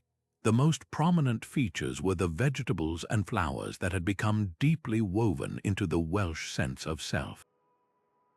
Rows of sturdy leeks, their green shoots standing tall and resilient, were a direct reference to the stories of Saint David, the patron saint who supposedly instructed Welsh soldiers to wear leeks in their helmets to distinguish themselves from the Saxons in battle. This was not just a culinary crop, it was a living emblem of unity and martial preparedness. Interplanted among them were clusters of bright daffodils, their golden yellow trumpets heralding the arrival of spring.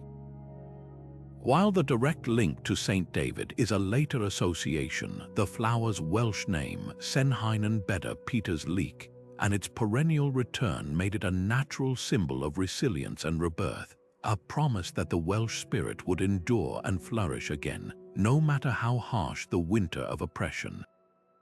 This living map served as the ultimate strategic meeting place for Llewellyn and his council of chieftains and bards. In a society where power was fragmented among various lords and where allegiances could shift like the mountain weather, fostering a sense of common cause was Llewellyn's greatest challenge. The garden provided the perfect setting. He could gather his allies among the stone-bordered plots and use the living landscape to illustrate his points. He could point to one section representing Gwynedd and another for Powys, showing how, though separated by symbolic mountain ranges, they were part of the same garden, nourished by the same rain and soil. He could argue that just as the leek and the daffodil grew stronger together, so too would the Welsh people if they stood united against their common enemy. The bards, the keepers of Welsh history and myth, would recite poetry and sing songs in this space, their words intertwining with the sense of earth and blossom to forge a powerful emotional connection to the land and its defense. Ultimately, the garden at Castle Wybera was a profound act of psychological defiance. In the face of an enemy that sought to impose its own language, laws, and landscape patterns, the Welsh princes were cultivating a different vision. They were encoding their own history, their own geography, and their own hopes into the very earth. This was a statement that their claim to the land was older and more deeply rooted than any parchment grant from an English king. It was a declaration that their sovereignty was as natural and inevitable as the return of the daffodils each spring. For Llewellyn ap Gruffydd, this carefully curated patch of ground was more than a garden. It was the heart of his political strategy, a place where the idea of a unified, independent Wales could be planted, tended, and encouraged to grow against all odds. Perched high above a dramatic bend in the Danube River, the royal palace at Visegrad was more than a fortress. It was the strategic and symbolic heart of a kingdom perpetually poised between two existential threats. To the south, the relentless expansion of the Ottoman Empire pressed ever closer. To the west, the ambitious, consolidating power of the Habsburg dynasty watched and waited. In this precarious position, King Matthias Corvinus of Hungary, a ruler celebrated for his Renaissance learning and military acumen, faced a monumental diplomatic challenge. He had to project an image of unassailable strength to deter the Sultan, while simultaneously demonstrating Hungary's value as a cultured, powerful ally to the Holy Roman Emperor, all without appearing weak to either.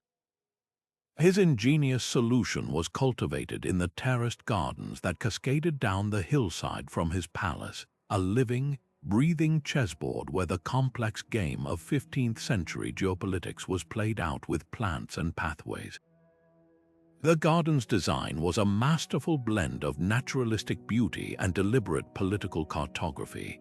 Matthias, a passionate bibliophile and patron of the arts, infused the space with the humanist ideals of the Italian Renaissance, but he applied them to a distinctly Hungarian and urgently medieval problem. The layout was organized to represent the kingdom's core and its contested frontiers. At the center of the design, in the most protected and sun-drenched terraces, grew plants sourced from the fertile Carpathian Basin itself, the very heartland of Hungary. Here, the choice of flora was a direct statement of national wealth and self-sufficiency. He introduced vast, stunning stands of sunflowers, a relatively new and awe-inspiring import from the Americas. Their towering, golden heads, which faithfully turned to follow the sun, were not just botanical curiosities. They were potent symbols of loyalty, vitality, and unwavering faith, a clear message that Hungary, too, was a realm that looked toward the light of Christendom and its own monarch. Alongside them, fields of wheat swayed in the breeze, their golden stalks representing the agricultural abundance that fueled the kingdom's economy and its armies, a quiet reminder that a well-fed nation is a resilient nation. Radiating out from this central, fertile core, the garden's design shifted to encode the natural boundaries that defined and defended the realm. The most dominant feature was the use of water to represent the Danube itself. A major serpentine rill or canal was engineered to wind through the lower terraces, its course meticulously designed to mirror the great river's dramatic bend far below the castle walls. This was no mere decorative water feature. For any visitor, but especially for a foreign ambassador, the message was immediate and tangible. To stand beside this channel was to understand that the Danube was the lifeblood of the kingdom and its primary natural fortification against the Ottoman advance.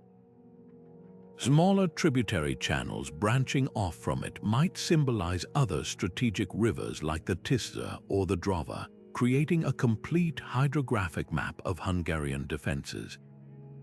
Crossing one of the elegant bridges that arched over this symbolic Danube was a powerful act, implying a passage from one sphere of influence to another, a journey that few could make without the king's consent.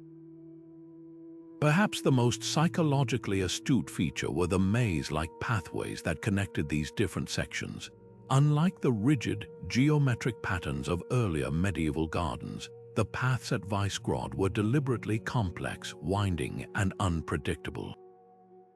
They would suddenly fork without obvious reason, lead to secluded seating areas with stunning vistas, or curve around a hedge to reveal a surprising statue or fountain. This was a direct metaphor for the intricate and often opaque world of international diplomacy that Matthias had to navigate. A diplomat from Vienna or Istanbul, walking these paths with the king, would have experienced a physical sense of the complexity of the political landscape. Matthias could use these walks to brilliant effect, explaining how a decision here, an alliance there, could open up new possibilities or lead to a dead end. The maze was a tactile lesson in the necessity of a wise and knowledgeable guide, a role he was always ready to play. This multi-layered landscape made the garden at Visegrad the premier setting for the high-stakes international summits that defined Matthias's reign. When he hosted other monarchs like the King of Poland or the ambassadors of the Pope and the Holy Roman Emperor, meetings were held outdoors. A negotiation over military aid or a trade agreement wasn't conducted across a table but during a stroll through this living map. Matthias could lead his guests to the terrace overlooking the actual Danube, then gesture to the symbolic version at their feet, visually reinforcing the scale of the Ottoman threat and the strategic importance of a fortified Hungarian border. He could pause in the field of sunflowers and speak of the kingdom's fertility and resources, making a tangible case for investment and alliance. He could guide them through the diplomatic maze, demonstrating his masterful understanding of the political currents. In this way, the garden became his most powerful non-verbal negotiator, a serene and beautiful space that silently argued Hungary's indispensable role as the revered and resilient bulwark of Christendom, a kingdom whose strength was as deeply rooted and as brilliantly cultivated as the very plants that adorned its most glorious palace. Leaving behind the continental chess game of Matthias Corvinus, we now set sail for the very edge of Europe, to a misty mountain range where the air itself tastes of the sea and exotic blossoms. Here, in the royal retreat of Sintra, the kings of Portugal performed a kind of magic, conjuring an entire global empire within the confines of a single garden.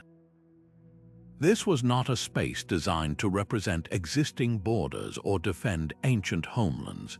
It was a living prophecy, a breathtaking act of horticultural manifest destiny that encoded a new, world-spanning reality still being written by the brave, or perhaps ruthless, captains of the age of discoveries. The gardens of Sintra were a bold declaration that Portugal, a small kingdom on the Iberian periphery, had suddenly and irrevocably become the center of the known world. The genius of these designs lay in their revolutionary scope. For the first time in history, a European garden was not populated solely by native plants or even by prestigious imports from neighboring realms. The soil of Sintra was made to nurture a truly global collection of flora. Imagine the staggering sensory experience for a visitor in the 16th century. One moment you would be walking through a grove of cork oaks, a familiar sight from the Portuguese countryside. Then, just around a bend, you would be confronted by the staggering, otherworldly sight of a dragon tree, its bizarre, umbrella-like canopy and red sap imported from the newly discovered Madeira Islands. Further on, the air would grow heavy with the sweet, intoxicating scent of cinnamon bushes, their bark more valuable than silver, now growing not in distant Ceylon but right here, under the direct supervision of the Portuguese crown. This was more than a collection, it was a form of botanical capture. By successfully cultivating these species, the Portuguese were performing a powerful symbolic act. They were demonstrating that the riches of the entire world could be uprooted, transported, and made to flourish under their control. It was a living argument for the legitimacy of their colonial project, suggesting that their rule was not just a military imposition, but a natural, even benevolent, integration of global bounty into a Portuguese-led system. This global menagerie was not arranged randomly. The layout was a meticulous, three-dimensional map of Portugal's emerging maritime empire, a cartography of conquest rendered in petals and leaves. The garden was divided into distinct continental zones, each one a symbolic territory. A lush, shaded area with dense plantings might represent the fecund rainforests of Brazil, a territory whose very name came from the valuable Brazil wood tree that was now growing here as proof of possession. A sun-drenched terrace, arranged with more arid-loving species like aloes and certain acacias, could stand in for the trading posts and fortresses dotting the coast of Africa. The most prized and delicate plants, pepper vines, ginger roots, and perhaps even early attempts at tea shrubs, would be housed in protective glasshouses or specially built orangeries, representing the precious and hard-won footholds in the spice kingdoms of India and the East Indies. To walk from one zone to another was to embark on a miniature voyage from one continent to another, all under the watchful eye of the Portuguese king. The most overt and delightful encoding, however, was in the topiary. While other kings clipped their hedges into castles and fortifications, the Portuguese gardeners, under royal instruction, wielded their shears to create a silent navy. Hedges were meticulously sculpted into the unmistakable forms of caravels and now ships, the very vessels that had made this global empire possible. These green ships appeared to sail across the lawns, their prows pointing ever outward, forever seeking new horizons. Between them, boxwood and lavender were pruned into elaborate compass roses and armillary spheres, the navigational instruments that were the true keys to Portuguese power. This was a garden that literally celebrated the means of its own creation. It argued that Portugal's authority did not come from ancient feudal rights or papal decrees alone, but from a mastery of wind, wave, and stellar navigation. The message to any visiting diplomat was clear: our claim to these far-off lands is not based on mere proximity, but on the skill and courage that allowed us to find them, map them, and now to bring their essence here. This made the gardens of Sintra the ultimate stage for justifying Portugal's audacious colonial project to a skeptical Europe. When the king hosted ambassadors from Spain, England, or the Vatican, all of whom watched Portugal's meteoric rise with a mixture of awe and envy, the tour of the garden was a central part of the diplomatic ritual. The king could lead them past the hedge caravel, pointing out its form, and then to the actual Brazilian plants it had supposedly brought back. He could stand amidst the spice plants and casually discuss the treaties and battles that secured their source. The garden provided a tangible, seemingly peaceful answer to the moral and legal questions surrounding conquest. It framed expansion not as brutal exploitation, but as a grand, civilizing mission of botanical exchange, a noble endeavor to create a universal garden under Portuguese stewardship. In this serene and beautiful space, the brutal realities of slavery, conflict, and economic extraction were washed away, replaced by the elegant, orderly, and utterly persuasive vision of a world remade, curated, and owned, a microcosm of an empire where every leaf whispered a story of discovery, and every blossom served as a quiet, beautiful warrant for domination. High in the alpine air of Bern, a different kind of political garden was taking root, one that spoke not of imperial ambition or dynastic glory, but of a radical and fragile experiment in collective decision-making. The Swiss Confederation was not a kingdom forged by a single ruler, but a slowly growing alliance of fiercely independent valleys, towns, and regions known as cantons, each with its own laws, languages, and customs. The great challenge was how to bind these disparate entities together without a powerful monarch to force them. The answer, found in the public and private gardens of cities like Bern, was a living, growing model of federalism itself, where every plant and pathway encoded a hard-won agreement and a promise of mutual defense. The design of these spaces was a direct reflection of the Swiss political philosophy of unity in diversity. You would not find grand, sweeping vistas dominated by a single royal emblem. Instead, the gardens were organized into a patchwork of distinct, carefully tended plots, each one a symbolic representation of a different canton. A bed might be dedicated to the robust grains and hardy vegetables of the agricultural canton of Uri, while its neighbor could feature the delicate medicinal herbs and ornamental flowers favored by the more urbanized canton of Zurich. This was a powerful visual statement. Each canton contributed its own unique strengths and character to the whole, and each had its own clearly defined and respected place within the larger confederation. The borders between these plots were not hidden. They were marked by low, neat hedges or simple stone edging, representing the inviolable boundaries and local sovereignty that each member state fiercely guarded. Connecting these individual plots was a network of pathways that formed the true genius of the design. These were not straight, formal promenades leading to a central point of power. They were winding, interlinking gravel paths that traced the contours of the garden, often rising and falling to create gentle slopes and inclines. These pathways were a direct representation of the Alpine passes, the St. Gothard, the Simplon, the Great St. Bernard, that were the literal and figurative lifelines of the Confederation. These mountain passes were not barriers, they were the conduits of trade, communication, and most importantly, military cooperation. To walk these paths was to metaphorically travel the routes that allowed the forest cantons to send their pikemen to the aid of the urban cantons, and vice versa, when an external threat like the Habsburgs emerged. The garden physically embodied the foundational Swiss principle of mutual defense, illustrating how their collective security depended on their ability to navigate these connections and come to each other's aid. This living map of alliance made these gardens the preferred setting for the Confederation's unique form of civic life.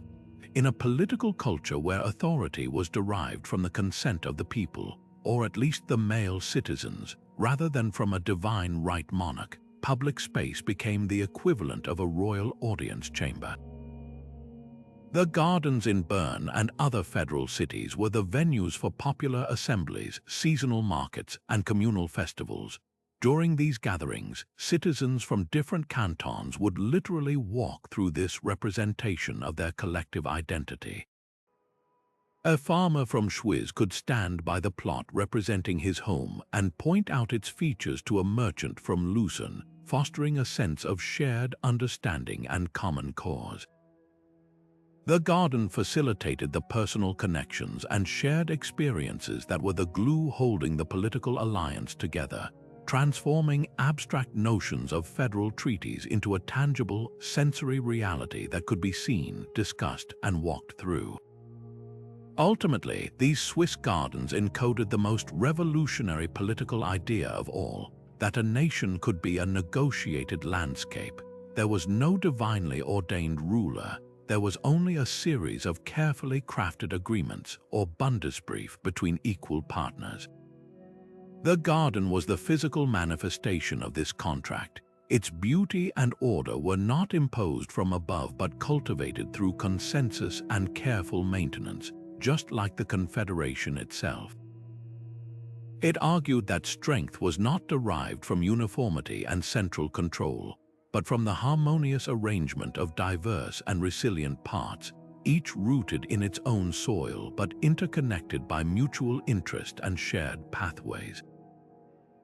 In this way, a simple public garden in Bern became a silent, daily lesson in citizenship, teaching everyone who visited that their nation was not a given, but a delicate and precious creation that required constant care, negotiation, and a shared commitment to tending the common ground. Journeying now from the sun-drenched, orderly gardens of Portugal to the vast, forested expanses of medieval Russia, we find a landscape where power was measured not in nautical miles, but in the control of mighty rivers and the ancient trade routes that pulsed along them. In the wealthy, independent Republic of Novgorod, the gardens of its ruling princes and powerful merchant boyars served a purpose unlike any we have yet encountered.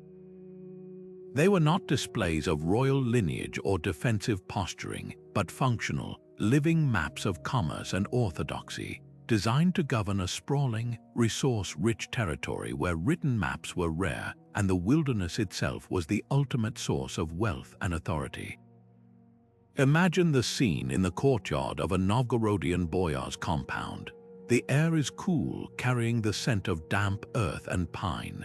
Unlike the geometric precision of a French parterre or the aquatic elegance of a Venetian design, this space feels almost like a curated slice of the surrounding forest. But every element, from the grove of trees to the patch of berries, is a deliberate and calculated choice. The sheer scale of the Novgorodian territories was staggering, encompassing lands stretching from the Baltic Sea all the way to the Ural Mountains. Governing this domain required a sophisticated understanding of its geography, and the garden was the primary tool for mastering it. The ruling council, or vetch, and the princes they invited to lead them, used these cultivated spaces to visualize the sprawling river networks that were the only practical highways for trade and communication across the immense Russian plain. The centerpiece of this living cartography was the representation of the two great river systems that defined the realm and its wealth. Winding gravel pathways, perhaps bordered with smooth, water-worn stones, would trace the specific courses of the Volga and the Dnieper rivers. A main broad path might represent the Volga, the immense river flowing south and east to the Caspian Sea, and the lucrative trade routes to Persia and the Islamic world. A second, slightly narrower path could branch off to symbolize the Dnieper, flowing south to the Black Sea and the great Christian capital of Constantinople. Where these symbolic rivers met or diverged, the gardeners would place significant markers: a particularly ancient tree, a carved wooden post, or a cluster of specific stones, to represent the key trading hubs and portages like Smolensk or Kiev, where goods were transferred overland between watersheds. The plant selection brought this hydrological map to life with stunning specificity. Along the Volga pathway, you might find clusters of birch trees, their distinctive white bark a universal symbol of the northern forests that supplied Novgorod with its most valuable exports: priceless furs, honey, and wax. Their placement was not random. A dense grove might be positioned to represent the dense taiga of the upper Volga region, a prime territory for sable and fox. Nestled at the base of these birch trees, the gardeners would cultivate lingonberry and cloudberry bushes. Their bright red and orange berries are a direct reference to the bogs and clearings of the far north, further anchoring this section of the garden to a specific, resource-rich geography. This living map was an indispensable administrative tool.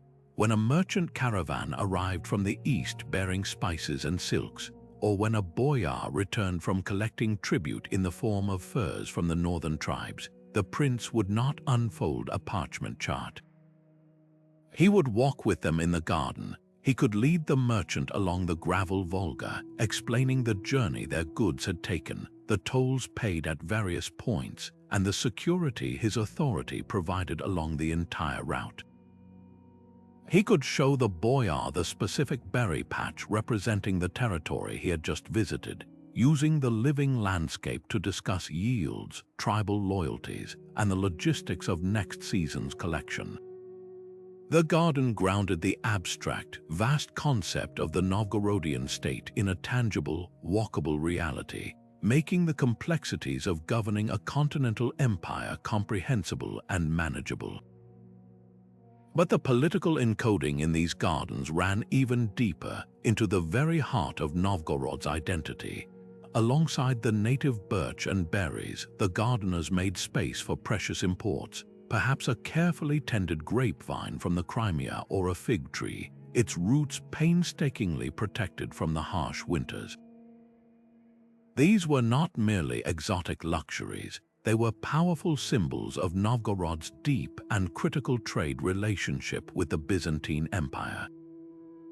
The presence of these southern plants alongside hardy northern species created a powerful visual metaphor for the city itself, a northern republic that was also a proud part of the Orthodox Christian world, a gateway between the pagan wilderness and the splendor of Constantinople. This blending of flora was a silent argument for Novgorod's unique sovereignty. asserting its independence from other Russian principalities while simultaneously showcasing its role as the economic and spiritual bridge between two worlds, cultivating both its northern roots and its southern connections in the same fertile soil. Guarding the narrow strait known as the Sound was the key to Denmark's wealth and power throughout the medieval period and beyond, and at the formidable Kronborg Castle, the kings of Denmark cultivated a garden that was less a retreat and more a command center for maritime sovereignty.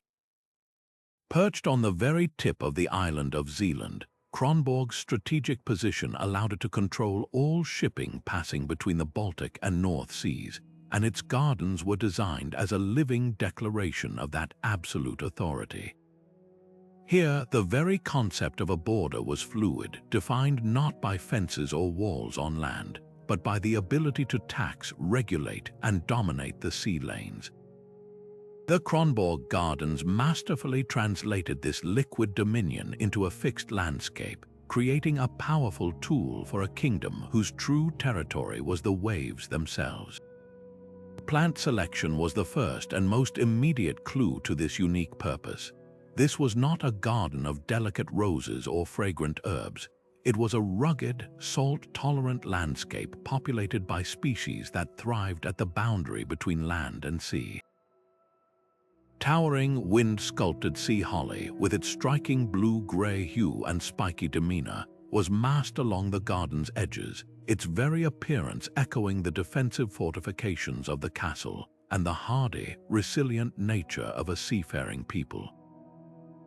Elsewhere, the gardeners employed clever horticultural techniques to create patterns that mimicked the underwater forests of the Baltic swat, of low-growing, gray-green plants like Santolina or lavender were trimmed and arranged to resemble vast beds of kelp swaying with the invisible currents. For any visitor, especially a foreign ship captain or merchant, this botanical choice was a constant, silent reminder that the Danish crown's influence extended beneath the surface of the water, controlling the very ecosystem of the Sound. The layout of the garden took this maritime metaphor and charted a precise course with it. The pathways were not laid out in traditional geometric parterres, but were instead designed as a direct reflection of the surrounding seascape. Gravel walkways curved and intersected in patterns that meticulously mirrored the major shipping lanes and navigational channels that vessels were forced to use when passing the castle. A broad, central path might represent the deepest and safest channel, the one for which the Danes collected their infamous Sound dues, the toll that funded the kingdom's treasury for centuries. Smaller, more treacherous-looking side paths, perhaps overgrown with tougher vegetation or bordered by rougher stones, could symbolize the shallower, more dangerous routes that only the most daring or foolish captains would attempt without paying the king's tax. To walk these paths was to literally trace the routes of commerce and power on which Denmark's wealth utterly depended. The most dramatic and intimidating feature, however, was the topiary. While other rulers shaped their hedges into castles and animals, the Danish gardeners, under direct royal command, wielded their shears to create a silent, evergreen navy. Boxwood and yew hedges were meticulously sculpted into the unmistakable forms of Danish warships' cogs, and later, men of war. These green vessels were arranged in formidable battle formations, their prows all pointing outward, as if perpetually ready to sail off the lawn and into the Sound to intercept any ship that dared to defy the king's authority. The effect was one of overwhelming, latent force. A delegation of Hanseatic merchants from Lubeck, there to renegotiate their toll rates, would have to walk past these leafy armadas, receiving a powerful non-verbal message about the consequences of non-compliance. The garden argued that Denmark's control was not just a matter of law, but of palpable military might, a threat that was as permanent and ever-present as the carefully maintained foliage.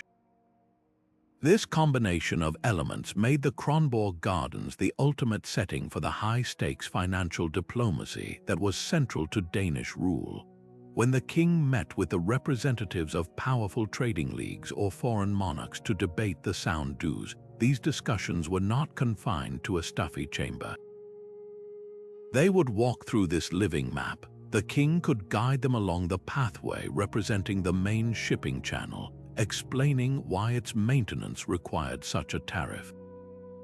He could gesture to the topiary warships and casually mention their real-world counterparts patrolling just offshore.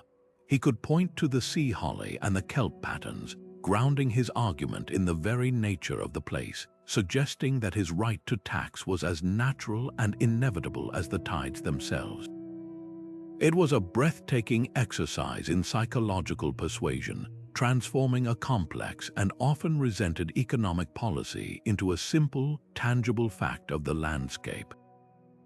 In this way, the garden at Kronborg became more than a beautiful space. It was the central instrument in a vast, floating economy, a place where borders were not drawn in soil, but in the subtle, unyielding language of horticultural dominance over the sea. Now we arrive at one of the most ambitious and unique political experiments in all of medieval Europe, the Polish-Lithuanian Commonwealth, a vast, multi-ethnic realm stretching from the Baltic Sea almost to the Black Sea. This was not a kingdom forged by a single conqueror but a voluntary union, a delicate and unprecedented partnership between the Kingdom of Poland and the Grand Duchy of Lithuania. Governing such a sprawling and diverse entity, encompassing Poles, Lithuanians, Ruthenians, Germans, Jews, and Armenians, was a monumental challenge that required a new language of power. And they found it, perhaps unexpectedly, in the gardens of Wall Castle in Krakow, where the very soil was cultivated to argue for a revolutionary idea, that a state could be built on consent, negotiation, and shared identity rather than merely on force and dynasty. The design of these gardens was a living constitution, a botanical representation of the Union's foundational principle of unity in diversity. You would not find a single, dominant emblem like the French fleur-de-lis imposed everywhere. Instead, the space was a carefully curated collection of distinct botanical zones, each one a proud representation of a major partner in the Commonwealth. In one section, you would walk among the familiar oaks and apple trees of the Polish heartland. Just a few steps away, the landscape would shift to feature the dense, fragrant pine groves and birch trees characteristic of the Lithuanian wilderness. Further on, a sunny terrace would be dedicated to the sunflowers and wheat of the fertile Ukrainian steppes. This was not a random assortment, it was a deliberate political statement.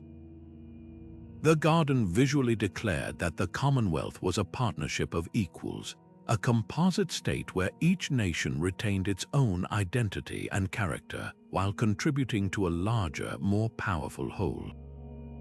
The message to a visiting noble from Lithuania or a Cossack hetman from Ukraine was one of inclusion. Your homeland is not a conquered territory, but a respected and integral part of this shared project.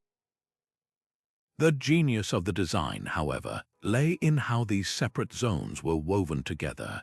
They were not isolated behind walls. They were interconnected by two powerful unifying symbols woven directly into the landscape. The first was the lime tree or linden, a tree deeply revered across Slavic and Baltic cultures for its heart-shaped leaves and sweet-smelling flowers. These trees were planted as majestic alleys along all the main pathways and as a green canopy over seating areas. Their purpose was profound, to provide a shared, unifying shade for all. No matter if you were from Warsaw, Vilnius, or Kiev, you walked and talked under the same linden boughs. It was a living metaphor for the common legal and cultural shelter the Union was supposed to provide for all its citizens. The second symbol was even more delicate and poignant, the cornflower. This modest blue wildflower, which grows freely in the rye fields of both Poland and Lithuania, was mass-planted in the borders between the different botanical zones. Its vibrant blue hue created a continuous, flowing ribbon of color that linked the Polish oaks to the Lithuanian pines to the Ukrainian sunflowers. The cornflower's choice was masterful. It was a humble plant, not a proud royal emblem, making it a perfect symbol of the common people whose labor and loyalty sustained the entire Commonwealth. This thin blue line stitching the garden together represented the fragile but vital bonds of mutual interest and shared citizenship that held the entire, sprawling political experiment together. Perhaps the most intellectually honest feature of the garden was its maze. Unlike the simple, decorative mazes of later periods, the one at Wall was a complex, multi-path puzzle with several potential routes to the center. This was a direct and daring metaphor for the Commonwealth's unique and often convoluted political system. Reaching a consensus in the Polish-Lithuanian parliament, the Sejm, was a famously difficult process, hampered by the liberum veto, a rule that allowed any single delegate to block legislation. The maze perfectly captured this reality. Walking its confusing paths with a foreign ambassador, the king could eloquently explain the challenges of governing a state built on negotiation and the need to persuade dozens of powerful, independent-minded magnates. The maze didn't hide this complexity. It celebrated it as the price of a free and pluralistic political culture. It was a landscape that taught a lesson in patience and the art of the possible. This made the Wall Gardens the premier stage for the Commonwealth's distinctive diplomatic style. When hosting ambassadors from the Ottoman Empire, Muscovy, or the Habsburgs, the Polish king would use the garden as his primary visual aid. He could walk them from one botanical zone to another, explaining how the union added strength. He could pause in the shade of the unifying linden trees to discuss mutual defense treaties. He could point to the cornflowers and speak of the prosperity that flowed from their vast, interconnected lands. The garden allowed him to demonstrate that this was not a fragile alliance but a deeply rooted, organic reality. It was the perfect tool to showcase a state that was itself a carefully tended garden, a negotiated landscape where different cultures could theoretically flourish side by side, protected by the strong, sheltering canopy of a shared political idea. High on a windswept plain in Uppsala, where the Scandinavian light slants low even in summer, the Swedish kings cultivated a landscape of stark beauty and profound political intention. This was not a garden designed for Mediterranean leisure or ornate display. It was a reflection of the Nordic soul, resilient, independent, and deeply connected to a rugged terrain. During the long, tense centuries of the Kalmar Union, when Sweden was bound in a forced partnership with Denmark and Norway, the royal gardens at Uppsala became a silent but potent nursery for the seeds of national rebellion. Here, amidst the whispering pines and hardy ground cover, the Vasa kings encoded a powerful narrative of distinct identity, using native flora to argue that Sweden was not merely a province of a Danish-dominated union, but a sovereign kingdom with its own ancient roots and its own destined future. Plant selection was a deliberate and defiant celebration of Nordic essence, a direct rejection of the more delicate, imported flowers that might have been favored in Copenhagen. The gardens were dominated by species that thrived in the harsh Scandinavian climate, each one a testament to a specific kind of strength. Towering Scandinavian pines, their trunks straight and true, were planted in dense groves that evoked the endless forests that formed the kingdom's backbone, providing the timber that built its navy and its wealth. Beneath their canopy, the gardeners encouraged a lush undergrowth of lingonberries, their low, evergreen leaves and bright red berries providing a splash of color against the dark soil. This was more than just a pretty ground cover. The lingonberry was a staple of survival, a fruit that could be preserved through the long winter, symbolizing the resilience and self-sufficiency of the Swedish people. Interplanted were hardy herbs like angelica and thyme, plants known for their medicinal properties and their ability to flourish in poor soil. This was a garden that proudly proclaimed its ability to not only survive but to thrive under conditions that would defeat softer southern species. For a visiting envoy from the Danish court, this landscape sent an unambiguous message. Our strength is born of this land, and it is a strength you cannot easily subdue. The arrangement of these plants transformed the garden into a living map of the Scandinavian world as Sweden envisioned it. The layout was not based on rigid, geometric parterres, but on a more organic, almost wild, representation of the geography over which the Swedish crown claimed dominion. A rocky, well-drained mound planted with particularly gnarled and ancient pines might represent the mountainous borderlands between Sweden and Norway, a natural fortress that defined the realm. A lower, wetter area, thick with mosses and ferns, could symbolize the dense forests and lakes of Finland, a territory under Swedish control and fiercely defended as a vital buffer against Russia. The pathways themselves were often made of crushed local stone, and they wound through the garden in patterns that subtly echoed the coastlines of the Baltic Sea and the Gulf of Bothnia, the liquid highways that were the lifeblood of Swedish trade and military ambition. Walking these paths was to take a symbolic tour of the Nordic world, with Sweden placed firmly at its center. It was a cartographic argument grown from the soil, asserting territorial claims not with loud proclamations, but with the quiet, persistent presence of native trees and stones.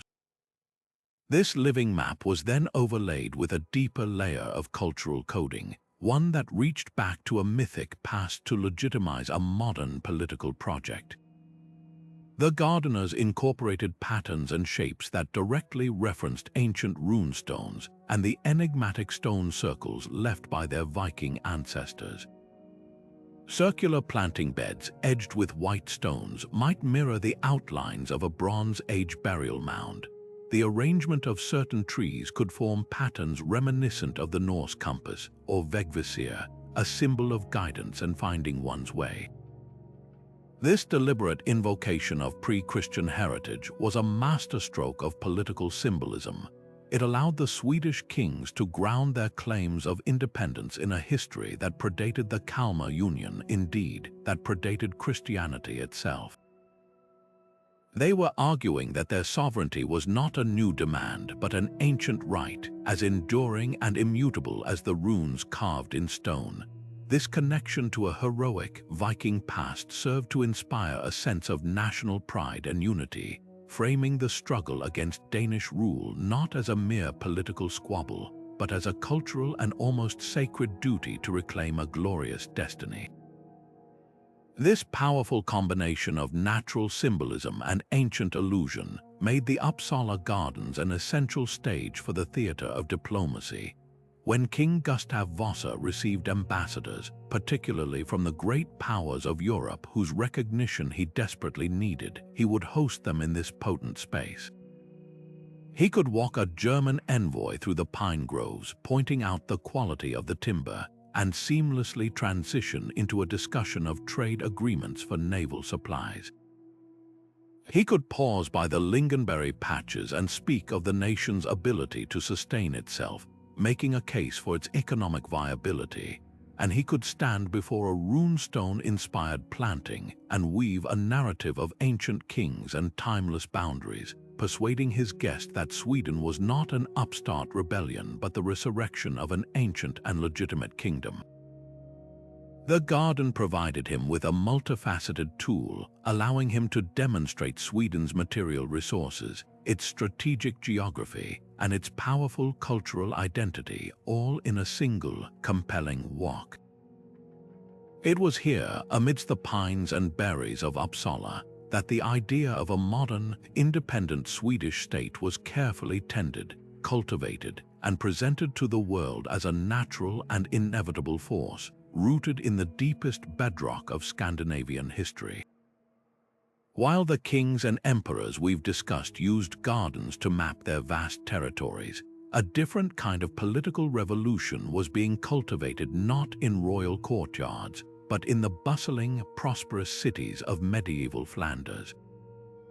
Here, in places like Ghent, the garden was not a tool of monarchs but a weapon of the people, a living declaration of independence forged by merchants, weavers, and brewers against the entrenched power of the feudal aristocracy. The Flemish urban garden was a testament to a radical new idea, that power and identity could derive from commercial wealth and civic solidarity, not just from inherited titles and landholdings. This was a landscape where the right to tax, to trade, and to govern oneself was not granted by a duke but earned, defended, and literally grown by the citizens themselves. The heart of this movement was the guild, the powerful association of artisans and merchants that formed the economic and social backbone of Flemish cities. Each guild was a world unto itself, with its own laws, its own courts, and its own fiercely guarded privileges, and each guild maintained its own garden, a space that was far more functional and politically charged than any aristocratic pleasure ground. Stepping into a weaver's garden in 14th century Ghent, you wouldn't find ornamental roses or sculpted hedges. Instead, you would see a breathtakingly organized grid of raised beds, each one a direct reflection of the guild's commercial reach and legal autonomy. This was a living ledger, a botanical balance sheet where the very soil was coded with the complex economics of urban life. The plant selection was the first and most obvious clue to the garden's purpose. This was a working landscape dedicated to the raw materials of industry. The dyer's guild would devote entire plots to the cultivation of woad, a plant that produced a prized blue dye, and madder root, which yielded a vibrant red. The brewer's guild would focus on vast beds of hops, the essential bittering agent for beer, and selections of specific herbs like bog myrtle used in earlier brewing traditions. The availability of these plants wasn't just a matter of convenience, it was a direct factor in the guild's economic independence. By cultivating their own raw materials, even in small quantities, the guilds reduced their reliance on expensive imports and protected themselves from the price fluctuations and trade disputes that could cripple their industries. This self-sufficiency was a form of political power, a declaration that their prosperity was not subject to the whims of distant suppliers or the interference of feudal lords who controlled the countryside. But the true genius of the encoding was in the layout. The gardens were not just collections of useful plants, they were meticulously organized maps of the guild's legal and economic world. The rectangular plots were separated by perfectly straight, narrow gravel paths. These pathways were not merely for access, they were symbolic representations of the jurisdictional boundaries that defined the guild's privileges. One path might represent the legal limit of the guild's authority to regulate quality control within the city walls. Another, parallel path could symbolize the tax-free status they had negotiated for their goods at the city market. A third might mark the boundary of their exclusive right to practice their craft within the city. Walking these paths was a physical rehearsal of the guild's hard-won rights. An apprentice learning his trade would be taught that just as you must not tread on the soil of this bed, you must not overstep the legal boundaries of our charter. The garden made abstract legal concepts tangible and unforgettable. This idea extended to the very patterns of planting. The guilds often arranged their dye plants or hops in specific, repeating geometric patterns. From a slight elevation, these patterns would have been clearly visible, creating a living tapestry. These designs were not random. They were direct horticultural echoes of the complex patterns woven into the luxurious Flemish cloth that was their primary export, or the distinctive marks stamped on barrels of certified guild beer. The garden was a form of quality control in itself, arguing that excellence began not at the loom or the vat, but in the very earth. It reinforced the guild's brand and its reputation for quality, which was the ultimate source of its economic and political power. A customer purchasing Ghent cloth could be told that its renowned blue dye came from plants grown in a specific, legally protected plot, a guarantee of authenticity and value that was rooted in the city's soil. Ultimately, these gardens became the ultimate spaces of civic pride and political discourse.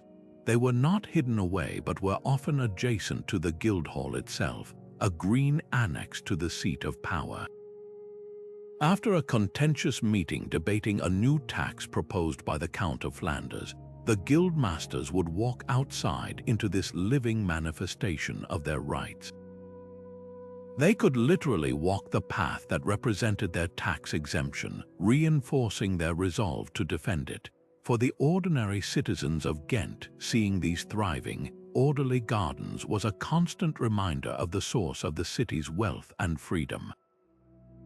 It was a democratic landscape, arguing that power grew not from a crown but from collective labor, commercial ingenuity, and the courageous defense of communal privileges. In these gritty, beautiful urban plots, the medieval bourgeoisie encoded a revolutionary message: that true sovereignty could spring from the seed of a hop vine or the root of a madder plant, cultivated by the hands of free citizens. Tucked away in the secluded valley of Glendalough, where the Irish mist clings to ancient stone and the silence is broken only by the call of a distant bird, the monastic gardens cultivated by Irish monks were far more than a source of sustenance. In a land perpetually under the shadow of invasion and cultural erosion, these carefully tended plots became a profound act of defiance, a living liturgy written in the native flora of Ireland itself. While the Norman invaders sought to redraw the map of Ireland with their castles and feudal laws, the monks of Glendalough were encoding a different, more enduring vision of the landscape, one that asserted spiritual sovereignty and a deep, unbreakable connection to the land that no foreign army could ever truly sever. The very layout of these gardens was a direct rejection of the rigid, geometric order imposed by continental monastic rules. Instead of the square quadrants of a Cluny or the structured parterres of a Norman castle, the Irish monks designed their gardens in concentric circular patterns. This was a deeply intentional choice, reflecting the unique Celtic Christian worldview that seamlessly blended their new faith with older, indigenous concepts of sacred space. These circular beds echoed the shape of the traditional Irish ring fort, the Roth, which for centuries had defined family land and provided protection. They also mirrored the natural boundaries that cradled and defined their monastery, the perfectly circular glacial lakes of the valley and the embracing curve of the surrounding Wicklow Mountains. To walk through this garden was to walk through a living map of the monastery's perceived domain, a spiritual territory marked not by fences but by faith and natural geography. It was a silent argument that their authority was organic, ancient, and granted by God and the landscape itself, not by any distant papal legate or Norman baron. The plant selection was a powerful declaration of Irish identity and resilience. Every species chosen was native, a hardy survivor of the damp, windy Irish climate. The most potent symbol was the shamrock, a humble clover that grew prolifically in the poor soil. While its later association with St. Patrick is well known, its use in the monastic garden was a more immediate, practical symbol. Its 3 leaves provided a ready, natural illustration of the Holy Trinity for educating converts, but its real political power lay in its ubiquity and tenacity. To fill a garden bed with shamrocks was to make a statement that the faith taking root in Ireland was not a fragile, imported thing. It was as native and resilient as the clover underfoot. It would survive and spread no matter how harsh the conditions. Alongside the shamrock stood the yew tree, perhaps the most sacred tree in pre-Christian Ireland, associated with eternity, wisdom, and the old Gaelic aristocracy. The monks' decision to cultivate these ancient trees within their sacred compound was a masterstroke of cultural synthesis. It was a gesture of respect and continuity, showing that the new Christian order did not seek to erase the old, but to graft itself onto the deepest roots of Irish culture. The U's incredible longevity, some live for over 1,000 years, sent a powerful message of endurance. It silently proclaimed that the Irish Church, like the U, would stand long after the transient powers of invading armies had faded away. This was horticultural resistance, using the very trees and plants of the homeland to assert a timeless claim to the land. These gardens served as the ultimate classroom for both monks and the local lay population, who sought refuge and learning within the monastic city. As a master instructed his pupils, he wouldn't just point to a manuscript, he would lead them outside. He could use the circular design to explain the unity of the divine and the natural world. He could point to the shamrock to illustrate complex theology. He could rest beneath the shade of the yew and tell stories of the saints who were as tough and enduring as the tree itself. This was education as identity formation, teaching that to be Irish and to be Christian were not conflicting ideas but were intertwined like the branches of a native hedge, and that this identity was rooted in a specific, sacred landscape that was worth defending. Ultimately, the garden at Glendalough was a sanctuary in the truest sense of the word, a sacred, bounded space that preserved not just herbs and vegetables, but an entire worldview. In the face of Norman expansion, which sought to parcel the land into feudal manors and impose a foreign diocesan system, the monastic garden stood as a living reminder of a different Ireland. It encoded a map of a landscape that was communally understood, spiritually defined, and fiercely independent. Every hardy plant that thrived in the thin Irish soil was a testament to a culture that had learned to persist through adversity, to find nourishment in rocky ground, and to maintain its unique character against overwhelming external pressure.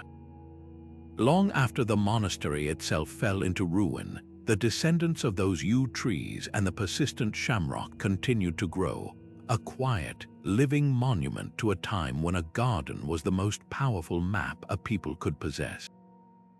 What emerges from these 25 stories is a remarkable and largely overlooked truth about medieval statecraft. The most delicate and decisive diplomatic conversations often happened not in drafty great halls or around crowded treaty tables, but outside, amidst the rustling leaves and fragrant blossoms of a purpose-built garden.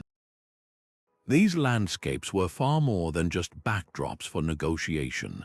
They were active, sophisticated participants in the dialogue of power.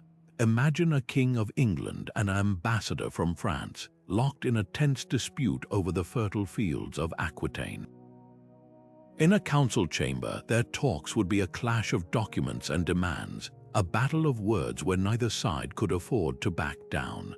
But if that same king invited the ambassador for a walk through his garden, the entire dynamic shifted. As they strolled, he could guide his guest to a specific rose bed, point to the vibrant red blooms symbolizing English claims, and then gesture to the interplanted white roses representing a proposed truce. The conversation was no longer about abstract principles. It was about something tangible, beautiful, and growing right before their eyes. The garden provided a neutral, non-confrontational space where complex territorial disputes could be reframed as a shared problem of design and cultivation, making compromise feel less like a defeat and more like a collaborative act of creation. This unique environment allowed for a form of communication that parchment and seals never could achieve.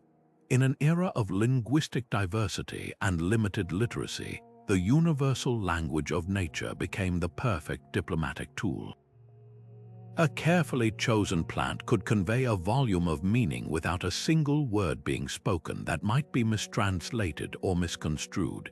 When the Norman kings of Sicily cultivated citrus trees from Arab lands alongside roses from their northern homeland, they weren't just creating a pretty garden. They were building a living metaphor for a multicultural kingdom, a non-verbal promise to their new Muslim subjects that their culture and expertise had a valued place in the new regime. Likewise, the shared act of admiring a rare imported flower or tasting a fruit from a distant land could build a momentary bridge of shared wonder between adversaries, creating a sliver of common ground upon which the foundations of a treaty could be built. The garden softened the hard edges of realpolitik, allowing rulers to express ambition through beauty, assert claims through cultivation, and propose peace through the subtle language of landscape design. Perhaps the most profound insight these gardens offer is that medieval leaders understood borders not as static lines drawn on a map, but as dynamic, living systems, much like the gardens themselves. A border was not just a wall or a river, it was a constantly shifting zone of influence, trade, cultural exchange, and tension. It required constant attention, negotiation, and, yes, tending. The act of gardening itself, pruning, planting, watering, and weeding, became a powerful metaphor for the ongoing work of statecraft. A hedge needed to be trimmed to maintain its defensive shape, just as a frontier fortress needed to be garrisoned. A valuable plant from a new territory could be grafted onto a native rootstock to ensure it thrived, just as a newly conquered population needed to be integrated into the kingdom's legal and social structures to ensure their loyalty. The garden taught that sovereignty was not a permanent possession but a fragile equilibrium that required perpetual care and negotiation. By walking a rival through a living representation of a border, a ruler could demonstrate both his mastery over it and his understanding of its complexities, arguing that his stewardship was the best guarantee of its stability and prosperity for all.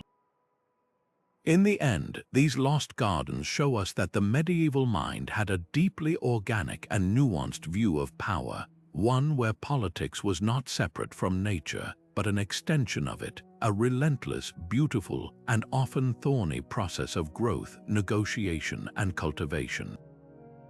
As we've journeyed through these 25 lost garden designs, it's clear that medieval rulers were absolute masters of a forgotten art, the art of using nature itself to encode political borders in blossoms and leaves. From the sprawling imperial plots of Charlemagne that mapped a continent, to the quiet, defiant monastic enclaves of Ireland that preserved a culture, these spaces were so much more than just places of beauty or meditation. They were strategic tools of statecraft, living maps that shaped the course of history through a language of silent, potent symbolism. They teach us a profound lesson that power can be cultivated and negotiated just as surely as flowers can be tended, and that truly understanding the past requires us to read landscapes and living things as carefully as we study parchment documents and stone ruins. This exploration invites us to reconsider not just history but the very world around us today. I encourage you to step outside and look at the gardens in your own life with fresh, questioning eyes.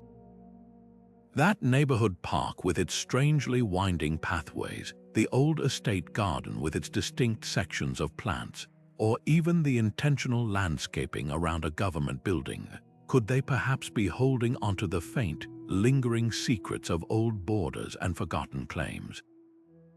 The language of political horticulture may have evolved, but its roots run deep. If you've enjoyed this deep dive into history's hidden layers, I invite you to subscribe and join us as we continue to unearth the astonishing stories buried in plain sight all around us. And I'd truly love to hear your thoughts down in the comments of all these astonishing encoded gardens we explored today. Which one captured your imagination the most? Was it the maritime empire of Venice grown on the Lido, the defiant thistles of Stirling Castle, or the global ambitions of Portugal blooming in the mists of Sintra? Let me know, and until next time, keep looking closer. You never know what secrets the soil might be keeping.